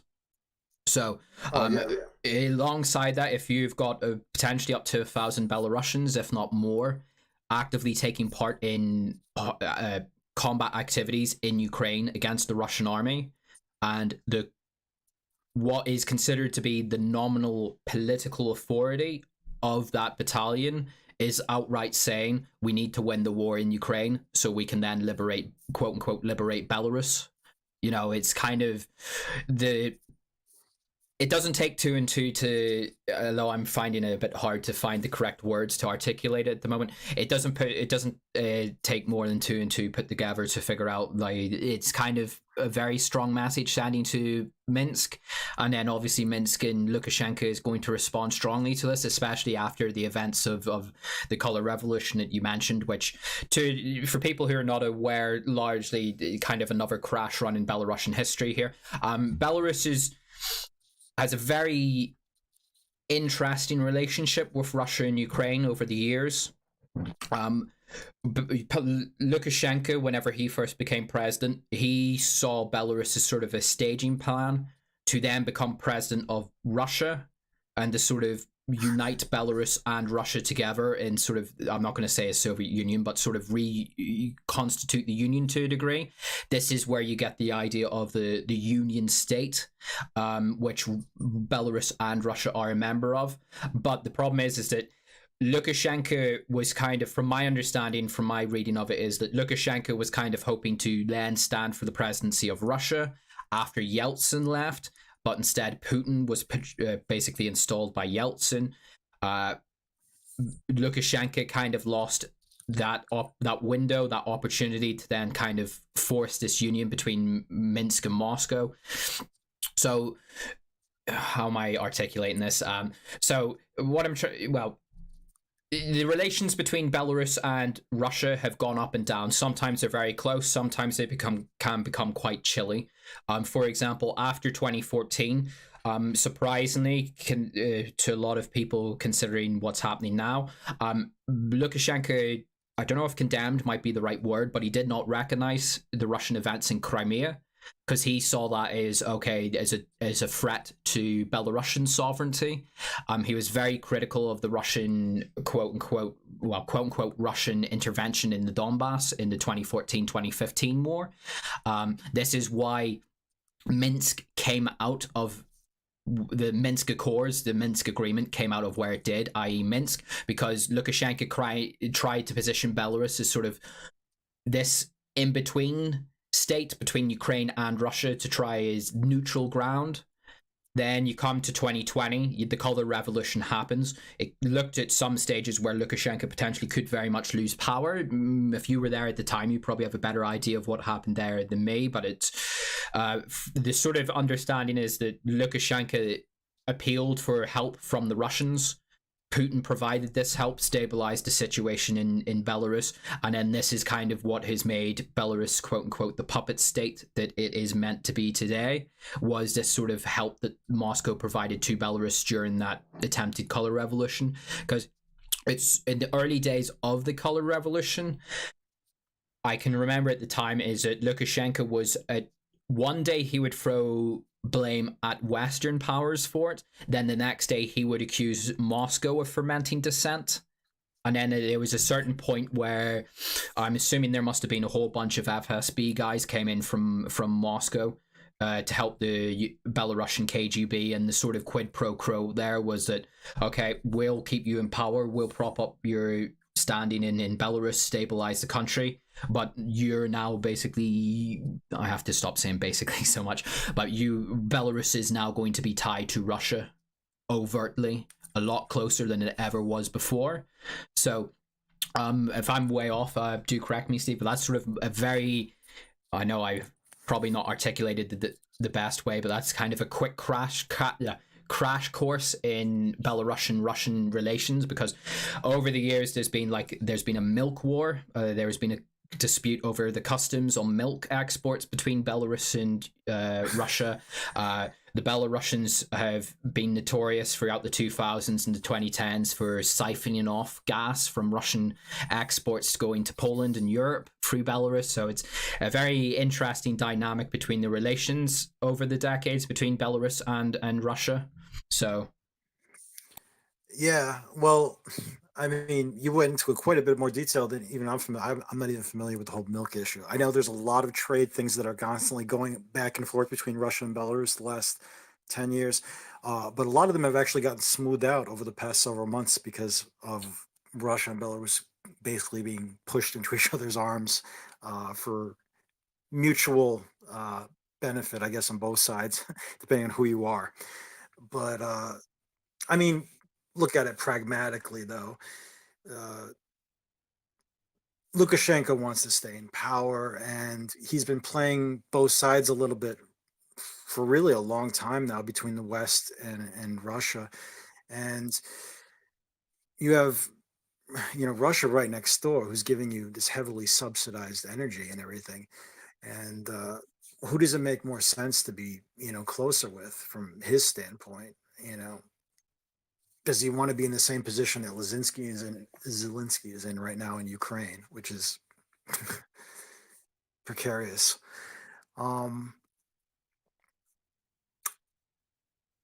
It was kind of like drawing me into a bunch of different thoughts where I was going off to the things. I don't really know what to say about it. I mean, it looks like he chose the path he chose so that he could be with the big friend who's close versus the potential friend who's far away, and the West obviously wants to keep this area of the world essentially under their thumb, but like even if they can't have them under their thumb, then be weak. And Putin and what he's been doing since he became president, trying to restore some sense of Russian nationalism, and that's not what the United States wants. yeah, especially uh, yeah, I mean, Russia especially sort of leading this. I don't know if you could call it a coalition, because it's kind of a union of only two nations to a degree, with maybe a couple of other ones kind of holding on. But if Belarus, the union state that both Russia and Belarus are part of, it's this, how do you describe it? It's kind of like a quasi-European Union type idea, but only comprising Belarus and Russia. The idea is that eventually these two countries are going by what the Union State Charter says and what both sides keep saying about it. They're supposed to have a single currency and integrate their economies completely, almost essentially, but still sort of remain separate states. Yeah, they still haven't gotten to that thing with integrating their currencies. They said they're taking steps towards that. They've been saying that for like 10 years or something now, but they haven't done that. There is no customs procedure between Belarus and Russia, though. If you can freely drive to Russia from Belarus. No border checkpoints or anything. There was for a little while the plague was going on, but now there's nothing again, and yeah, that aspect of it has seen fruition, but they still haven't. The Belarus still has the Belarusian ruble, and Russia still has the Russian ruble, which are valued entirely differently than each other. Yeah, so Uh, it's very interesting, the whole concept of the Union State. Not to get too far off topic here, but I guess this is just kind of a more generic Belarus stream as such from two non-Belarusians, but at least you live there. Um, and the idea is, as you say, I think Lukashenko very much over the decades has tried to play both sides as much as he could. Just the old Cold War game, play the Soviets and the Americans for as much as you can get the benefit yourself. Um, Obviously, with two caveats. At the start of it, Lukashenko clearly had designs on merging the two states and becoming president of, is it going to be Russia? This sort of renewed, again, Soviet Union isn't the correct word, but this, because Lukashenko, from everything that I see of him, he's very much a Soviet person. He is, his legacy, like, he's not a communist. He's not a command economy communist, but he does have that Soviet legacy, that Soviet culture, and that the Soyuz is very much the thing that he harkens to. well, you know what he Oh, go on. Well, I was going to say, I was reading a little bit about his personal philosophy towards government a few months ago, a little bit more in detail about things that he said in the past and stuff. And it's surprisingly, I thought it was a little ironic that he said that his idealistic vision of what a society should be is a lot like what the Nazis was, not in the whole like ethnically, that side of it, but more like the way that the economy and the society should function together. He wanted it to be like a a quasi socialist like system with like capitalism, but also have a lot of things run by the state. Whereas mainly the direction of the society that would be steered by the state, not private industry, but you would still have private industry. Something like is something like that, you know, was his general philosophy towards modeling the system he wanted to have. But he did specifically mention the Nazi system, which I thought was kind of funny because 1/3 of the Belarusians died during World War II due to the Nazis. Yeah, a bit of a dodgy analogy there, but I mean, he kind of has, to a degree, tried to. Well, I'm not going to say National Socialism because it's not, but as I was alluding to earlier, he's kept a fairly strong influence of the state into the economy. As I was saying, he didn't privatize off the Soviet state industries. He's kept them on, and many of those, if they're going to remain profitable, I don't know, but certainly from my understanding is that big tractor factory in Minsk was, if it still not is, it was a very profitable state earner. The old, in Russia, where the much of the old industry, the heavy industries, the truck making industries, things that made the big heavy goods, once the Soviet Union collapsed, those just were sold off, stripped out, and completely collapsed. In Belarus, a lot of those still the same factories, maybe in some cases the same managers from the Soviet period. Those industries just kept plugging along. Sometimes a bit of new capital came in to modernize aspects of it, but essentially the large pillars of the economy, it's not communism, it's not Soviet communism, it's not that. I'm not trying to say it's that, but in terms of the basis of the economy itself in Belarus, largely has kind of maintained this. Again, Soviet's not the right word, but there's certainly a large state influence in the economy, and that the state subsidizes certain goods for parts of the population, from my understanding. So there's certainly a lot.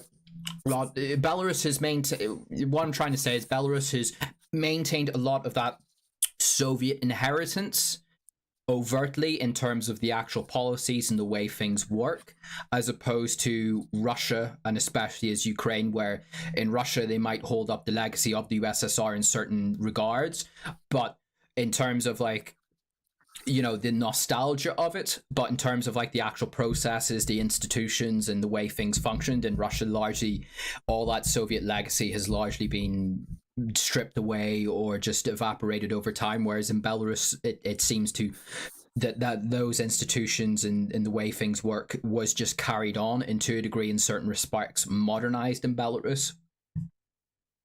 Belarus is the most Soviet of all the three countries. Still, it retains most of the cultural aspects of the Soviet Union, of any of the former Soviet Union countries, and you can very much see that when you are here, and you will see the hammer and the sickle still on placards and on signs, the stuff in the metro stations and around the city, throughout the city. Still, they've not taken them down. They're all over the place. Statues of Lenin and stuff all everywhere. In Russia, some places they still have that. But I wouldn't say it's as widespread as it is here, where they just they just left everything, you know. Yeah, like It's, in many places of Russia, unless it's a big city or the local community came out for it, like again, I have to hark back to the certain travel bloggers that I watch, but whenever they go to places like Buryatia, Tuva, parts of the Caucasus, even parts of like European Russia, and they go looking for old Soviet monuments or statues of Lenin or old great patriotic war memorials, is they have effectively been stripped out of any precious metals that people could sell, and they've just been left to decay and rot. Whereas in Belarus, these monuments, if they weren't completely knocked down, which they weren't, they've been actively maintained by the state or local government bodies, as opposed to just allowed to weather away in the elements or just being completely dismantled for scrap or vandalism. yeah, I mean, there's at least three statues of Lenin, you know, in the middle of the city. I'm probably only about 2 kilometers away from one right now as I speak. Um, so yeah, I mean, every metro station that was built prior to the fall of the Soviet Union, if you go into them, they didn't take down any of the hammer and sickle emblems on any of like the the word I'm looking for, like the pillars inside the metro stations. Every pillar has one of those on it. In the newer metro stations, they don't have that, but all the ones built during the Soviet era, they didn't they didn't bother removing any of them. In fact, they maintain them. You know, they keep them in decent condition. All these statues and monuments. Part of it is, I guess, they value their history too, and a lot of this country, a lot of its history prior to the Soviet Union got wiped away in World War II. Minsk was almost completely destroyed in World War II. So they basically had to rebuild the entire thing after World War II. And of course, it was part of the Soviet Union then. So they just, well, we're in the Soviet Union, so we'll just rebuild everything Soviet style. So even though this country, this area of Europe has been inhabited since the Paleolithic era, there's been people here living in this area in archaeological sites they found for like going back 6, 7, 8,000 years. But because of World War II basically destroyed a lot of the stuff from the past several hundred years as far as their architecture and stuff was built up. It's not like a lot of places in Europe where you know like Paris, and you can see buildings and stuff that are 400 or 500 years old and stuff. They don't have so much of that here because a lot of it got destroyed, and that's happened in other places in Europe too. But a lot of places in Europe have stuff that is much older and survived through Yeah. the ages somehow. About the tractor factory, Balaz, yeah, that is they make the largest dump truck in the world actually, and that they export everywhere pretty much. You can even Yeah, buy them in Canada, I think.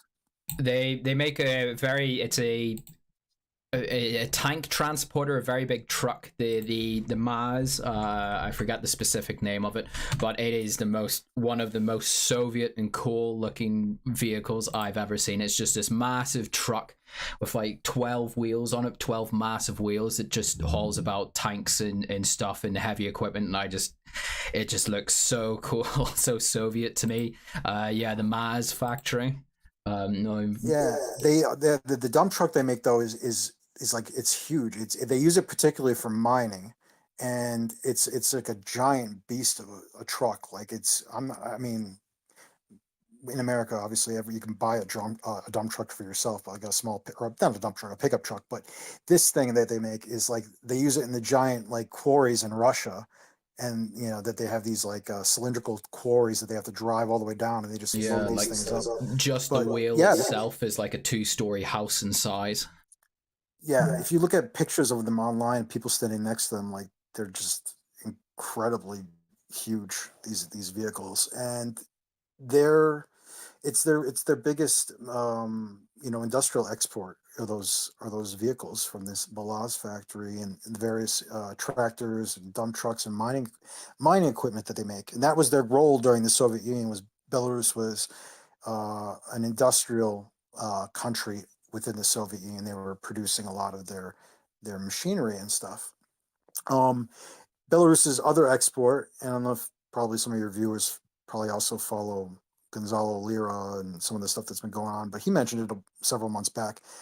And this isn't just Belarus, it's also Ukraine and Russia too, but they're one of the world's biggest exporters of potash, which is used in fertilizer. Really large percentage of the market share relative to the size of the Belarusian economy is exporting potash for fertilizer. So that's why, sanctioning these countries, you're seeing the food prices and issues with potentially starvation in certain countries come about, because the amount of not only just actual grain and stuff that Russia and Ukraine produce, but fertilizer that these countries produce too. Yeah, I mean, it's very... It's like, if you didn't know about the history, you would sort of wonder why, because that Maz factory, for people who are a bit military autistic like me, those big trucks, the big tractor vehicles that transport those, because the Russian nuclear deterrent is largely based on wheeled vehicles. The actual trucks that carry the ICBMs, if anyone remembers the Scuds from the Iraq wars, the vehicles that carried the missiles and those and deployed them, those were all made in Belarus in this factory, and it's a Soviet era factory. So I think I did another stream going into the sort of Soviet inheritance of Ukrainian industries. It's this, that's part of it wore off in Belarus as well. That's how these sort of random countries in Eastern Europe, or potentially even in Central Asia, like why is Kazakhstan one of the world's largest satellite not producers, but puts things into orbit? Well, it's the Baikonur Cosmodrome was a Soviet inherited legacy, and that's part of why Belarus has it. And then the Belarusian, kind of like what the Ukrainian economy was before 2014 and the events there. A lot of the arms industries in Belarus and Ukraine only really survived because they were, well, one, they exported the stuff to third world countries, but largely because they were integral suppliers to certain elements of the Russian military. Like I say, that Maz factory produces the very heavy lift vehicles for Russia's strategic missile forces. Ukraine provided a lot of, I believe it was things like microchips, certain anti-tank guided missiles. I think they engaged in some modernization of Russian tanks, ironically, in the 2000s and stuff through the Kharkov tank factory. And the missile works in, I think it was in Dnipro, and those now they will largely be privatized industries, especially in Ukraine, but they started off as Soviet design bureaus. And then obviously the Soviet Union collapsed, and then these internal borders suddenly became national borders, and I guess the rest is history, and what's happening in Ukraine today is the fallout of that. But yeah, I mean, the reason why I'm sort of pandering to this Soviet legacy of Belarus is because I think, again, going back to Lukashenko, I think he sees himself very much as this sort of Soviet legacy. I think the Union State, because from my understanding, it was very much Lukashenko who pushed it in the inception. Again, for a quick crash course and all this, the Soviet Union collapses, and then you have the Belovetsia Accords, which are actually in Belarus. I believe they're in the west of Belarus, is the state where they were signed, which declared Belarus, Ukraine, and the Russian Soviet Socialist Republics independent sovereign states. And then that was the dissolution of the Soviet Union there. Whenever people talk about the collapse of the USSR, they mostly just think about the collapse of communism. No, there was two things in the dissolution of the USSR. One was obviously the ending of the command Soviet socialist economy, but the second biggest thing, which is whenever people talk about Putin, especially like Western boomers, and they always go back to his quote saying that the collapse of the Soviet Union was the greatest geopolitical tragedy of the 21st century. He's talking about not the collapse of Soviet communism. He's talking about the collapse of the Soyuz part of the USSR, of the Union, not the necessarily the ideological state, but the union of the nations within that state, the separation of Belarus, the separation of Ukraine from Russia. Potentially you could include Kazakhstan and other states in that, but that's what he is talking about. Whenever you hear Russians and people from these countries who lament the collapse of the USSR, a lot of them, yeah, they'll talk about, well, pre-perestroika, whenever they had subsidized food and they always had a confirmed job and stuff. Yeah, that's good. But the big sort of macro historical thing is they lament the separation of the nation states of the Union, and then the Union state, which again, from my understanding, was largely Lukashenko's big thing, was to sort of re-establish the Union in some form or another, to try and push towards that. Because to go back again, just to touch on the collapse of the USSR, it's kind of forgotten now. Whenever you see people on whenever you see a lot of, especially on Twitter, a lot of the pro-Ukrainians and Western Washington elite kind of people, think tank people, who talk about, oh, the referenda in Kherson and all that stuff that the Russians have done, and in Crimea. Well, Ukraine already had an independence referendum in 1991, and look at what happened. And the one referendum, well, there's a number of referendums that those people don't talk about. They don't talk about the two referenda in Crimea in 1991 and in 1994 that asked for independence, then autonomy from Kiev, which were completely ignored. But the big referenda they all seem to ignore was arguably the first free and fair referendum in the history of the Soviet Union, which was for the retention of not the communist state, but of the Union state itself, which would have transformed the Union of Soviet Socialist Republics into the Union of Sovereign Republics, which is what it didn't really pan out, because you had the coup, Gorbachev fell from power, but it kind of morphed into the Commonwealth of Independent States, the CIS, which is largely irrelevant and meaningless these days. But there's always been these kind of attempts by various parts, largely from Russia, to a degree from Belarus, sometimes, rarely, but occasionally from Ukraine, through the 1990s and through the 2000s, to try and form new bonds, to try and bring closer together these states. Then from 2004 onwards, Ukraine really started to drift away down a certain path.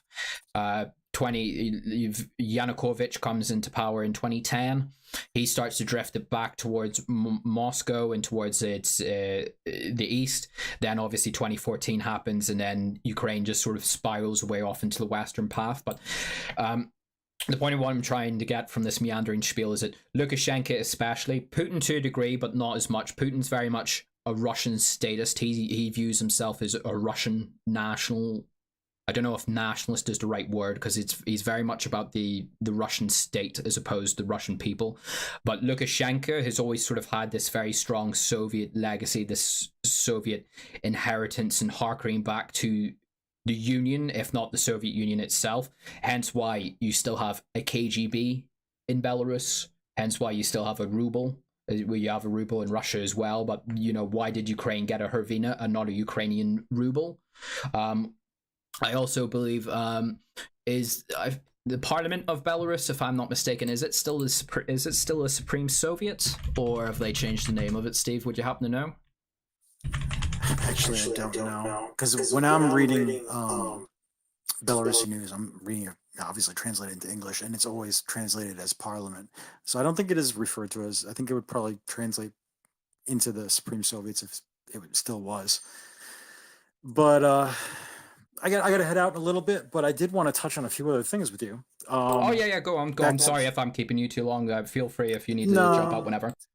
It's fine. I enjoy talking about this stuff, but I got to get back to a few things. But about what you were talking before about your theories on what's going on right now as far as Belarus's intentions and Russia's intentions in Belarus towards Ukraine.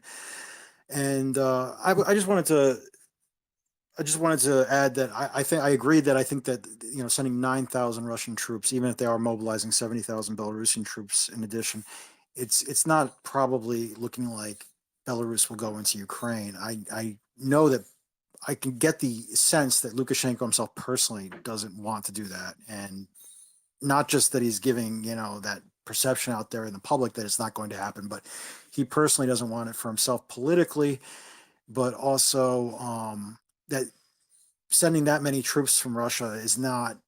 I mean, if it had been like 50 or 60,000 Russians coming in with another 70,000 Belarusians, then it would get me piqued in interest a little bit more, thinking that they really might make another push from the north. But given that it's just a relatively small number of Russian troops, I don't see it happening. In fact, I don't even know. Maybe would you think that they would even send up to 100,000 Russian troops before they would try to maybe push from the north again, especially after what happened last time? Yeah, that's significant. Would they want to even do that strategically? Yeah, I mean, the first time they caught the Ukrainians by surprise to a large degree. Now the Ukrainians have completely fortified this area. It would be a quagmire. It'd be very, very bloody. But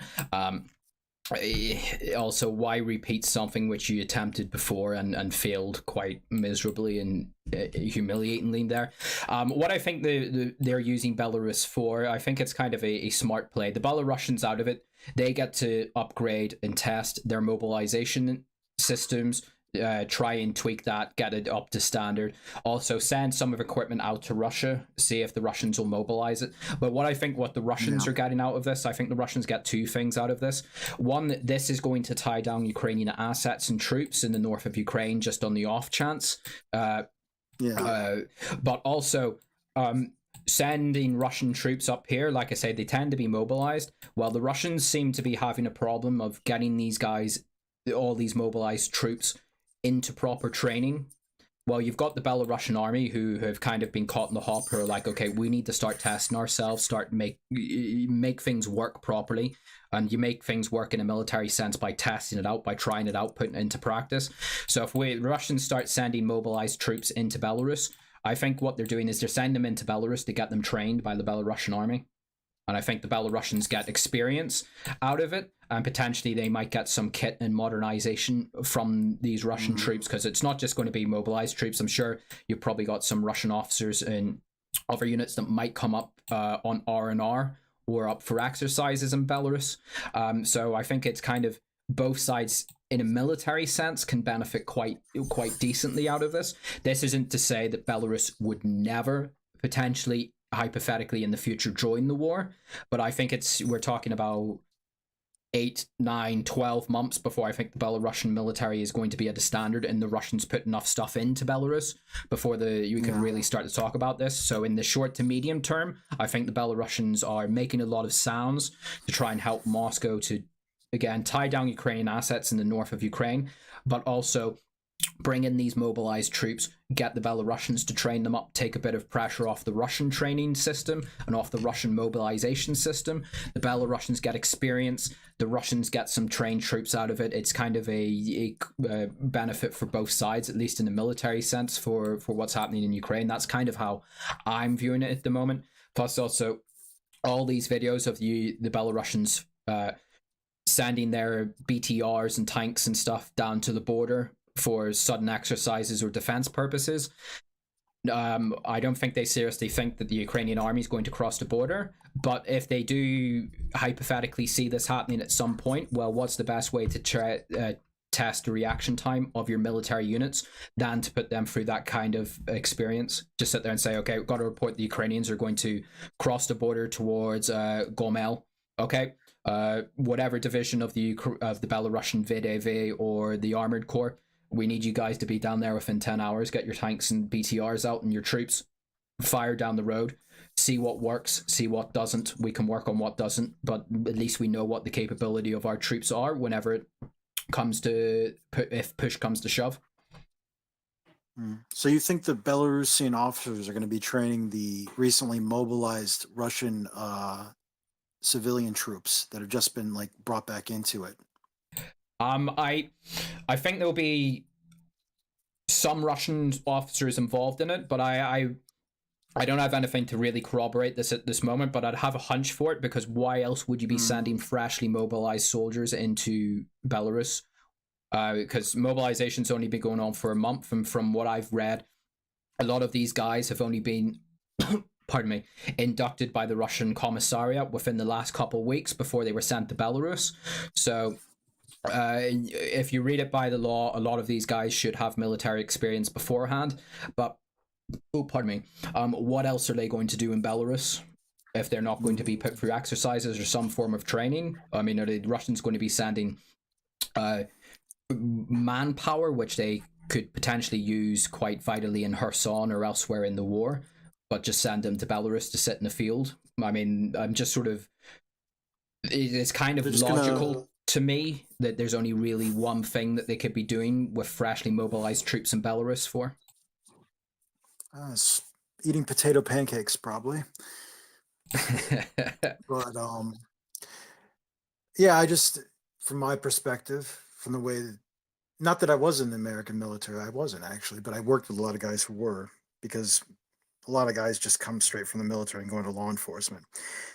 Generally, we'd value experience over even somebody, say, who's got a rigid training regime. Like they might have a more rigid and more a uniform and professional training regime here in Belarus than maybe even Russia. But the Russian army's got a lot of combat experience now, especially after, you know, what's been going on since February, but also from Syria. And, you know, they have guys who they've sent, you know, in the Kazakhstan and other places too, recently. So they've got a lot more general experience with combat than the Belarusians have, because I don't think Belarus has been involved in any sort of combat in a very, I can't even think. Yeah, but it's sort of, maybe I'm wrong for thinking this, but I'm sort of thinking, like, if I was a Russian general, or if I was in command of this kind of stuff, I've got hundreds of thousands of fresh troops. Some of them have military experience, but it seems that quite a lot of them don't. This war in Ukraine, even if they do have military experience, is something, if they will never have faced combat like this before, if they served in Chechnya, Syria, wherever, Dagestan, the war in Ukraine is something very different from that. So my training regiments, my training grounds in Russia at the moment are probably quite inundated with a lot of these troops. I need a bit of space here. This is kind of where I'm looking at it. I need a bit of breathing room on this. I've got Belarus here. I've got a very friendly regime in Minsk. I can achieve two goals here. If people see me sending troops into Belarus, well, that's going to get the Ukrainians very concerned, because I've already invaded Ukraine from Belarus. So that will force the Ukrainians to put assets in the north of Ukraine as opposed to into Kherson or into the Donbass. To counteract that. But also, a lot of Russian units, because of the manpower issue, have been fighting in Ukraine essentially from day one. They have not... Oh, sorry, I've just got a message from Felix. I'll deal with that in a minute. You know, there's a lot of Russian troops that are units that are quite tired. They've been in the fight for months on end. So once you start to get more mobilized troops up, you can move them in to relieve them. Get them. Yeah, bring those guys out who have been in the fight, who have this experience. Okay, you're coming out to rest and relaxation. You're going into Belarus. The Belarusians are going to give these mobilized troops their basic military training. You're going to give them the experience training that you've gotten from Ukraine. So the Belarusians will teach them how to point a rifle, how to clean their gun, how to clean their rifle, how to man and operate a tank. Once they've done with that, hypothetically, this is what I would do. So, you know, if the Russians would follow through with it or not is another guess altogether. But then you send them on to be trained by these guys who are out of the fight now and resting up and relaxing a bit. So they get their basic experience in Belarus from the basic training. Then they might move on somewhere else to get the combat experience as such from the guys who have lived it, who will teach them, okay, you know how to point and fire rifle. this is how you're going to fight with that rifle once you get into Ukraine. That's kind of how I would do it if I was in charge, but that's just kind of an assertion on my part. Yeah, no, you might be correct about that. I will say one thing about training versus the real world. Pretty much everything you learn in training gets thrown out once you get out in the field. Oh yeah, of I'm not course. saying you don't use some of it, but in practicality, a lot of the procedure and the things that you do a certain very specific ordered way just get shambled into like just get it done. Yeah, Don't but worry about that. I mean, my sort of count like that is true. But my sort of bit of a counter to that would be like, well, look at the Ukrainian experience. You had a lot of TDF, the Territorial Defense Forces, in the early weeks of the war in the north of Ukraine, around Kiev. They had no training. They were handed rifles and RPGs and stuff. They went out, they slowed down the Russians, but they often got themselves killed very quickly. Whereas opposed to the standing Ukrainian army, some of them who had a bit of training, they knew how to maintain their rifle. They know basic combat tactics, and it's just those very basic things that kind of give a civilian with a rifle, you put him through a bit of training, might he has a bit more of survivability odds once he actually reaches the combat, as opposed to just someone you've given an RPG and a rifle to and said, Russians coming down the road, go do whatever you want with them. Because the training is good. I mean, the thing is like they want you to be like, they think they teach you like you're gonna actually do things the way that they train you when you're out in the field. But what I think they understand that what actually happens is like the more they train you, the more you'll be able to use a lot of the things they train you in out in the field. And the less they train you, you're basically not going to use any of it because a lot of it is useful, but they know that when situations are chaotic in reality, that you will have to throw a lot of that away, but they don't want you to throw as little away as you can and keep doing the things that you need to do to keep yourself combat effective, as well as being aware of the environment you're in. And then a lot of the training comes down to, especially military stuff, would be environmental awareness, keeping yourself and also abreast of the situations. I also imagine there's probably a fair degree of discipline and just basic unit cohesion that would come out of even a little bit of training, as opposed to just handing a bunch of random civilians rifles and telling them, okay, go do it. Yeah, absolutely. Well, I mean, that's the whole thing with the military, is really to get that sense of camaraderie, that you're willing to, put yourself potentially at risk, knowing that somebody else that you went through training with is going to be watching your back while you are vulnerable. You develop that connection with the people that you train with and you have spent time with, because you need that once you get out in the field, because there are going to be, you're the guy who is covering everybody else with a machine gun. I'm not saying that this is the way that the wars are fought right now down in Ukraine, but you get what I'm saying, is that sometimes you're doing something, you have to rely on somebody else to watch your six while you're doing something. Yeah, which again would go back to why I think the Russian army, a large bulk of it, wasn't properly trained, going by the experience that was visible in the field in the early days of the war, where Russian troops, a lot of them, there were very, again, with the caveat, there were a lot of very professional, very good parts of the Russian army. Again, everyone knows I harp on about the VDV, the Russian naval infantry, certain guards battalions, but whenever you come to the biggest example being Kharkov, where the first tank guards army just completely collapsed in of itself and abandoned its equipment and its fellow soldiers in the field, that kind of tells me, well, either there's very poor command there, and or those troops didn't really have a lot of very good training that made them be able to stand in fight and hold a bit of cohesion and discipline in the field whenever push came to shove.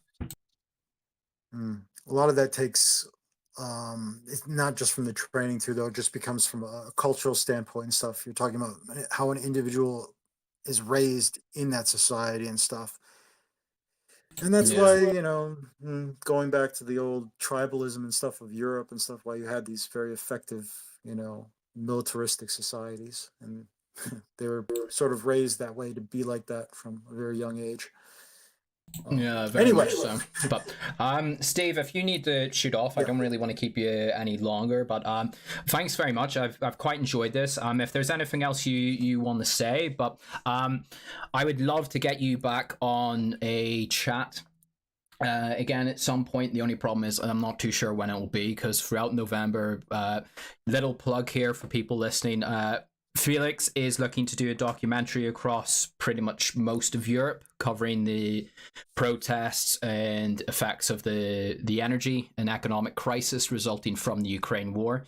There is a link to a GoFundMe that I've put in the description of this video. I'd appreciate it if, and I'm sure Felix would appreciate it if you might go and have a look at that. And if it's something you might feel like throwing a couple of coins into, would deeply appreciate it. But that little shill aside, I'm not too sure whenever I'll be able to do a stream next. It might be December at this rate if all goes to plan. But Steve, I really need to get back into streaming on a regular basis because I quite enjoy it. But I enjoyed the first stream we did with you back in April. This stream I felt has gone quite well, and I'd love to have you back on at some point. Probably not on YouTube, so we maybe on Odyssey, maybe with Felix as well, so we can start to delve into some of the more verboten topics. Yeah, they actually, I but think YouTube deleted that stream that we did back then, because I was looking for it on YouTube and then I didn't find it, and then it was up on Odyssey though. Felix uploaded up there. Yeah, but it's still up on Odyssey though. You can find it. yeah, But yeah, I enjoyed this with you, Michael. It was fun. You know, I haven't done it in a while, and I always enjoyed talking about these sort of things. But yeah, I can be available. I don't, just let me know, and we will see. If you are you going on this this thing with Felix, this documentary that he's doing? I wouldn't wish to give a secret away, but I might Oh, be okay, part. alright. I might be part of the free man team. Alright. Yes. Well, if you happen to stop over in Minsk or anywhere in Belarus, or he does, depending on what happens, it'd be great if we could meet up. I would love. I would love nothing more. Quick shout out to another guy in the channel, Oz Boomers, two Oz Boomers, if I'm saying their name right. Very Australian guy, I believe his wife might be Belarusian as well. Brought me back I'll put up the picture again in the channel, but he brought me back a Lenin banner that he got in Belarus. So believe me, there's nothing. I would love to go to Belarus, but I don't think it's on Felix's itinerary at the moment. I believe we're going to be doing Poland at the moment, is where we're going to start, then heading west from there, which I think that's his plan at the moment. I think traveling to Belarus at the moment as well would be quite a bit extreme's not the right word, but it's not the easiest place to get to these days. It depends on what your passport is, because as far as I know, I think they might have changed it for if you've got a US passport. But I think for the rest of Europe, they still have that 30-day visa-free thing for Belarus. Really? Yeah, I think they still have it in effect. It was mostly like the European countries that were like, doing things, against Russia and Belarus versus, Belarus and Russia restricting the Europeans as far as, that is concerned.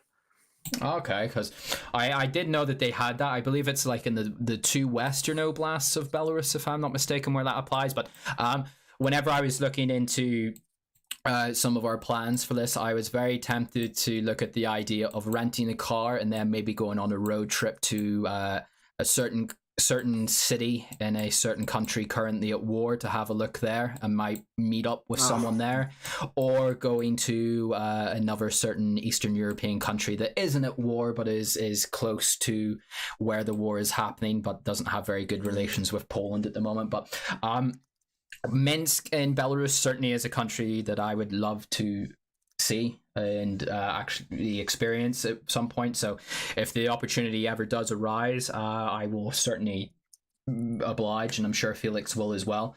Likewise, if you ever happen to be heading west, if you're ever in the UK at any stage, don't hesitate to hit me up. What part of the UK are you in, if you don't mind me asking, or if you don't want to say? I'm going to dox myself. I am currently in Northern Ireland at the moment. Oh, okay. I've been to the UK for a month and a half. I haven't been to Northern Ireland. I was in London for a week. I was in Hull for 2 weeks, and then I spent about 3 weeks up in York. Oh, okay. Well, Yeah, so I've been to the UK for a while. well, I have Never to Northern Ireland though. go to London. I'm getting a flight tomorrow for reasons which I'll not disclose at the moment in chat, but some of them know. Yeah, I understand. All right. Well, it's getting to 12:30 here, just past midnight, and I gotta head out because definitely getting the stink eye from the girlfriend. So. Yeah, And don't put yourself into any trouble just because of my autistic no, obsession. no, it's fine. I enjoyed it. She won't give me a hard time either. I let her. She has a friend that she grew up with here who lives in Hawaii right now in the U.S. And I let her have her 3-hour conversations with her. Like, Fair enough. anyway, Well, thank you so much, Steve. I all right. appreciate this, and like I say, might be a month or so, but I'll definitely be in touch because I've enjoyed this, and I'd love to have you back on, and hopefully on one of Felix's streams as well. Yeah, absolutely. All right, both you guys, tell them said hi and have a good night yourself. Take care. You too. Speak to you soon. Bye. Okay, so I hope that was enjoyable to you guys to chat. Forgive the start of that. I'm going to take down this stream and then I'll edit up into a bit more of a cohesive video overnight for people who are going to do the watch back. But with that, forgive me, I've kind of dropped out of following chat quite earlier on while I was wrestling with OBS. So I'll have a quick look back and see if there's anything you guys wanted to say. So hopefully the audio wasn't too bad. The way I had to do it was the desktop audio and a mic, which I had to feed through OBS. So whenever Steve was talking, I muted myself. So if there was a bit of an echo, it was because the audio from the monitor was going into the mic, so I had to mute the mic. So hopefully that wasn't too strenuous there. Where will the next Russian offensive from Russia come? Kharkiv, Sumy, Kiev. I think it's probably going to be this. Personally, I don't know, but again, if I was in charge of things, I personally would. If I was the Russian Supreme Commander, I would try and drop this whole very slow grinding offensive idea, and I would try and do a bit of a strike on Zaporozhye from Zaporozhye city. On the Zaporozhye front, I think this is a place where the Russians could try and claw back. Strategic initiative, that is, again, I have nothing really to corroborate this, but if I was in charge, this to me seems the most fertile front where the Russians could start to achieve some real gains once they get the troops and once they get a bit of mobility into those troops. This Donbass thing never worked. It's not working. And if the Russians continue pouring troops into this the way they did throughout the summer, it's just, you're just going to have a repeat of Kharkiv all over again. Kherson, I don't think the Russians can really do an offensive here with the logistics situation. You're just not going to get the troops, the supplies and stuff across the Dnieper while the bridges and the ferries are under constant HIMARS and artillery fire. So I personally think Zaporozhye is probably the most fertile ground for the Russians to do a new offensive. And if they are going to do an offensive, I think it would probably come sometime in December or January. Outside of that, probably we're talking April or May next year. Or for all we know, the Russians could just do something really random and just re-invade Ukraine somewhere else along the border. What's your estimate of the number of casualties? Honestly, I'd have no idea at this stage. I can't even guesstimate anymore, but we're probably talking 100,000 at least each on either side. In context of war, what is the Belarusian army likely to do, if anything? Will they stay the side of the border with Ukraine? I hope that was kind of answered throughout the stream. Long term, like if we're talking a year or more, if the war goes on that long, who knows where the Belarusians could take their army. But for the short and medium term future, I think they're just drilling them, trying to figure out what works. I think they've learned the lessons of the Russian army's performance, and they're just putting their troops through drills, trying to see what works, what doesn't, what can be improved before Lukashenka gets any ideas of any kind of adventurism, which I don't think he's really minded to do. But hypothetically, if it does come to that, maybe the Belarusian army could become a new army corps, in effect, of the Russian army and back up a Russian offensive, potentially somewhere in the north of Ukraine in maybe a year or so. But they really need to put their troops through testing. Any of their hypothetical mobilization that they might enact, they really need to start, which they're doing at the moment, which is what I've outlined in the stream, is what Minsk seems to be testing and probing at the moment. So the Russian Federation owns most of the Belarusian economy. I think, I wouldn't say own, but I do think the Belarusian economy is now intrinsically linked to the Russian one, especially since sanctions. I don't think you can really separate the two economies now, because if you sort of just look at the geopolitical aspects of it, everywhere to the north, west and south of Belarus is completely cut off to them. Their only real economic avenue is east, which is Russia. So in many ways, Belarus now is a political and economic satellite of Russia, if it wasn't before. How do Belarusians feel about the union with Russia? Forgive me, I didn't ask Steve that. But I did do a stream with a Belarusian guy from Minsk back in March, which should still be up on the channel. He personally is a bit of a skeptic of Russian influence in Belarus, but that was just one guy. I don't know Poland, and I wouldn't be able to give you a very good assessment of that. But I think middle-aged and older Belarusians probably harken closer to Russia because of that Soviet legacy. Younger Belarusians is a bit more of an open question. And there is only one very kindly donated 79 pence. Thank you very much. That's greatly appreciated. Thank you. Buy better food. Okay. North Dakota has a state-owned flour mill, one of the largest in the world. North Dakota is a large state-owned bank. Yeah. Oh, pardon me. But there is a bit of a difference between, well, I guess the flour mill necessarily would dominate that aspect of the economy. But, you know, socialism doesn't mean like the government happens to have economic interests in the economy. You know, like, I wouldn't say Belarus is not a socialist state. It is not a Soviet communist state. It is not a communist state. It is not a socialist state. Maybe state capitalist might be the more accurate term. Maybe I don't know if I would go in the Leninist state sense, but in the same way, like, yeah, China is normally a communist state, but the economics of China is far removed from communism. It is not Maoism. It is not Marxist Leninism. If you're being very generous, you could say it is a socialist market economy, but I would question the actual socialist aspects of the Chinese economy.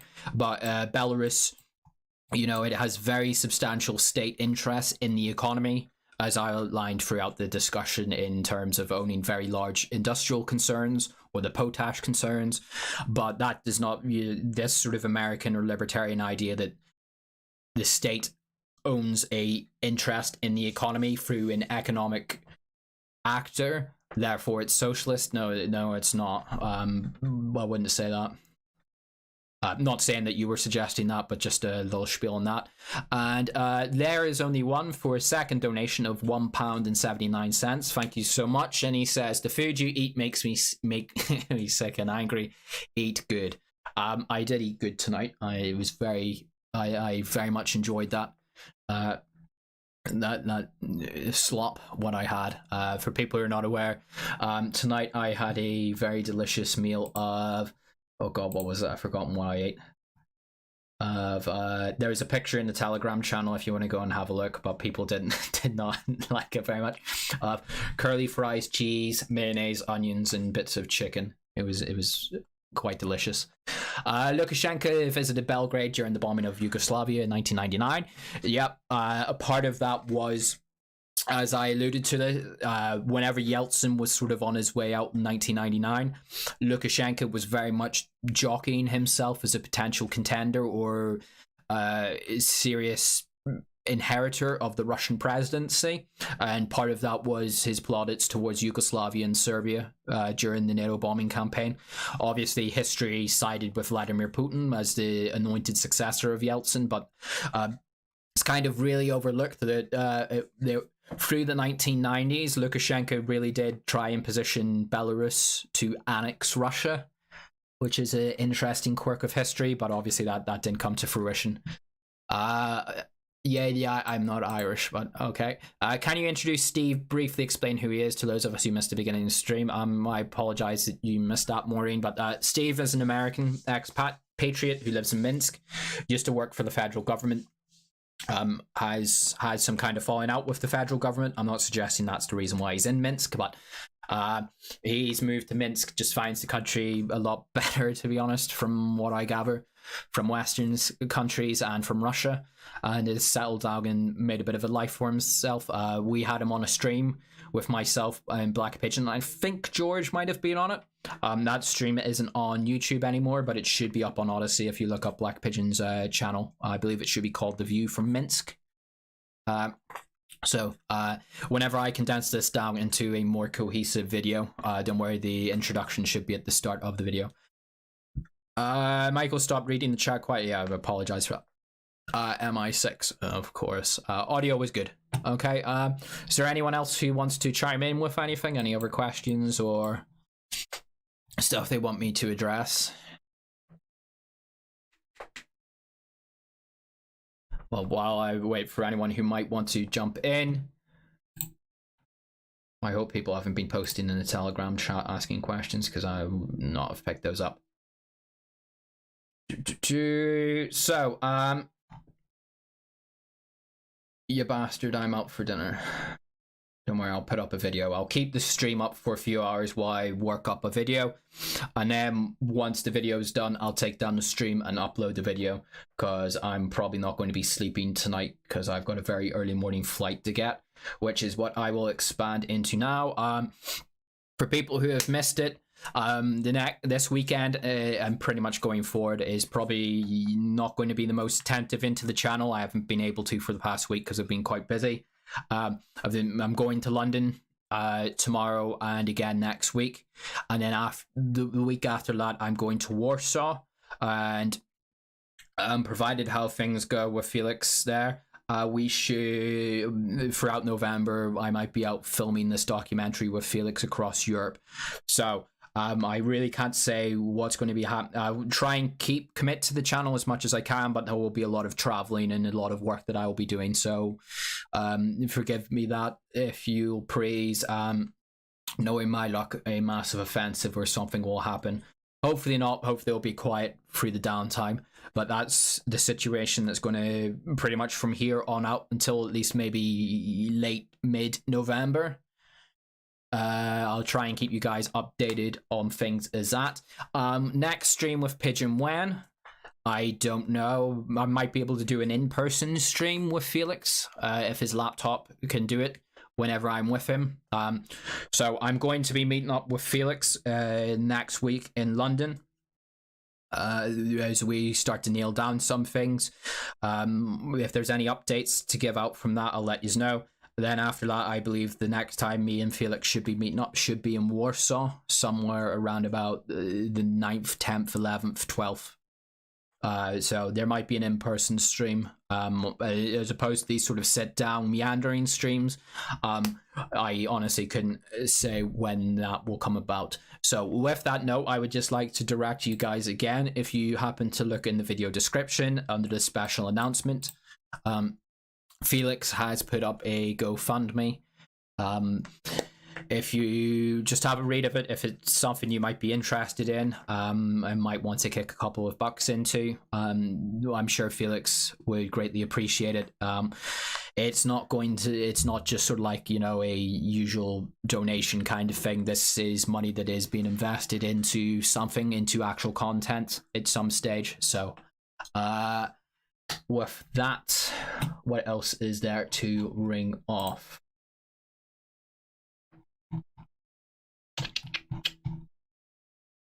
Is there anything else? No, I think that's us.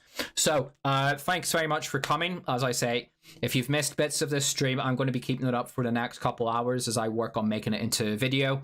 Then the stream will come down. I'll upload a more cohesive and better to watch video out of this. And I'm going to be away from the channel probably for you tomorrow until Monday, if not maybe Tuesday. I'll try and give you updates here and there. But there is some stuff happening behind the scenes that might be quite interesting and lead to some pretty cool and interesting stuff going forward. So with that, thank you very much, guys, for watching. Again, thank you very much for Steve for willing to come on. I feel a bit bad for keeping him so long. I hope I didn't get him in trouble with his girlfriend. But hopefully we'll definitely have Steve back on, if not this channel, on with Felix, because I feel he's a very interesting guy. And yeah, thanks very much. I hope you all have a great evening, and I will speak to you all again.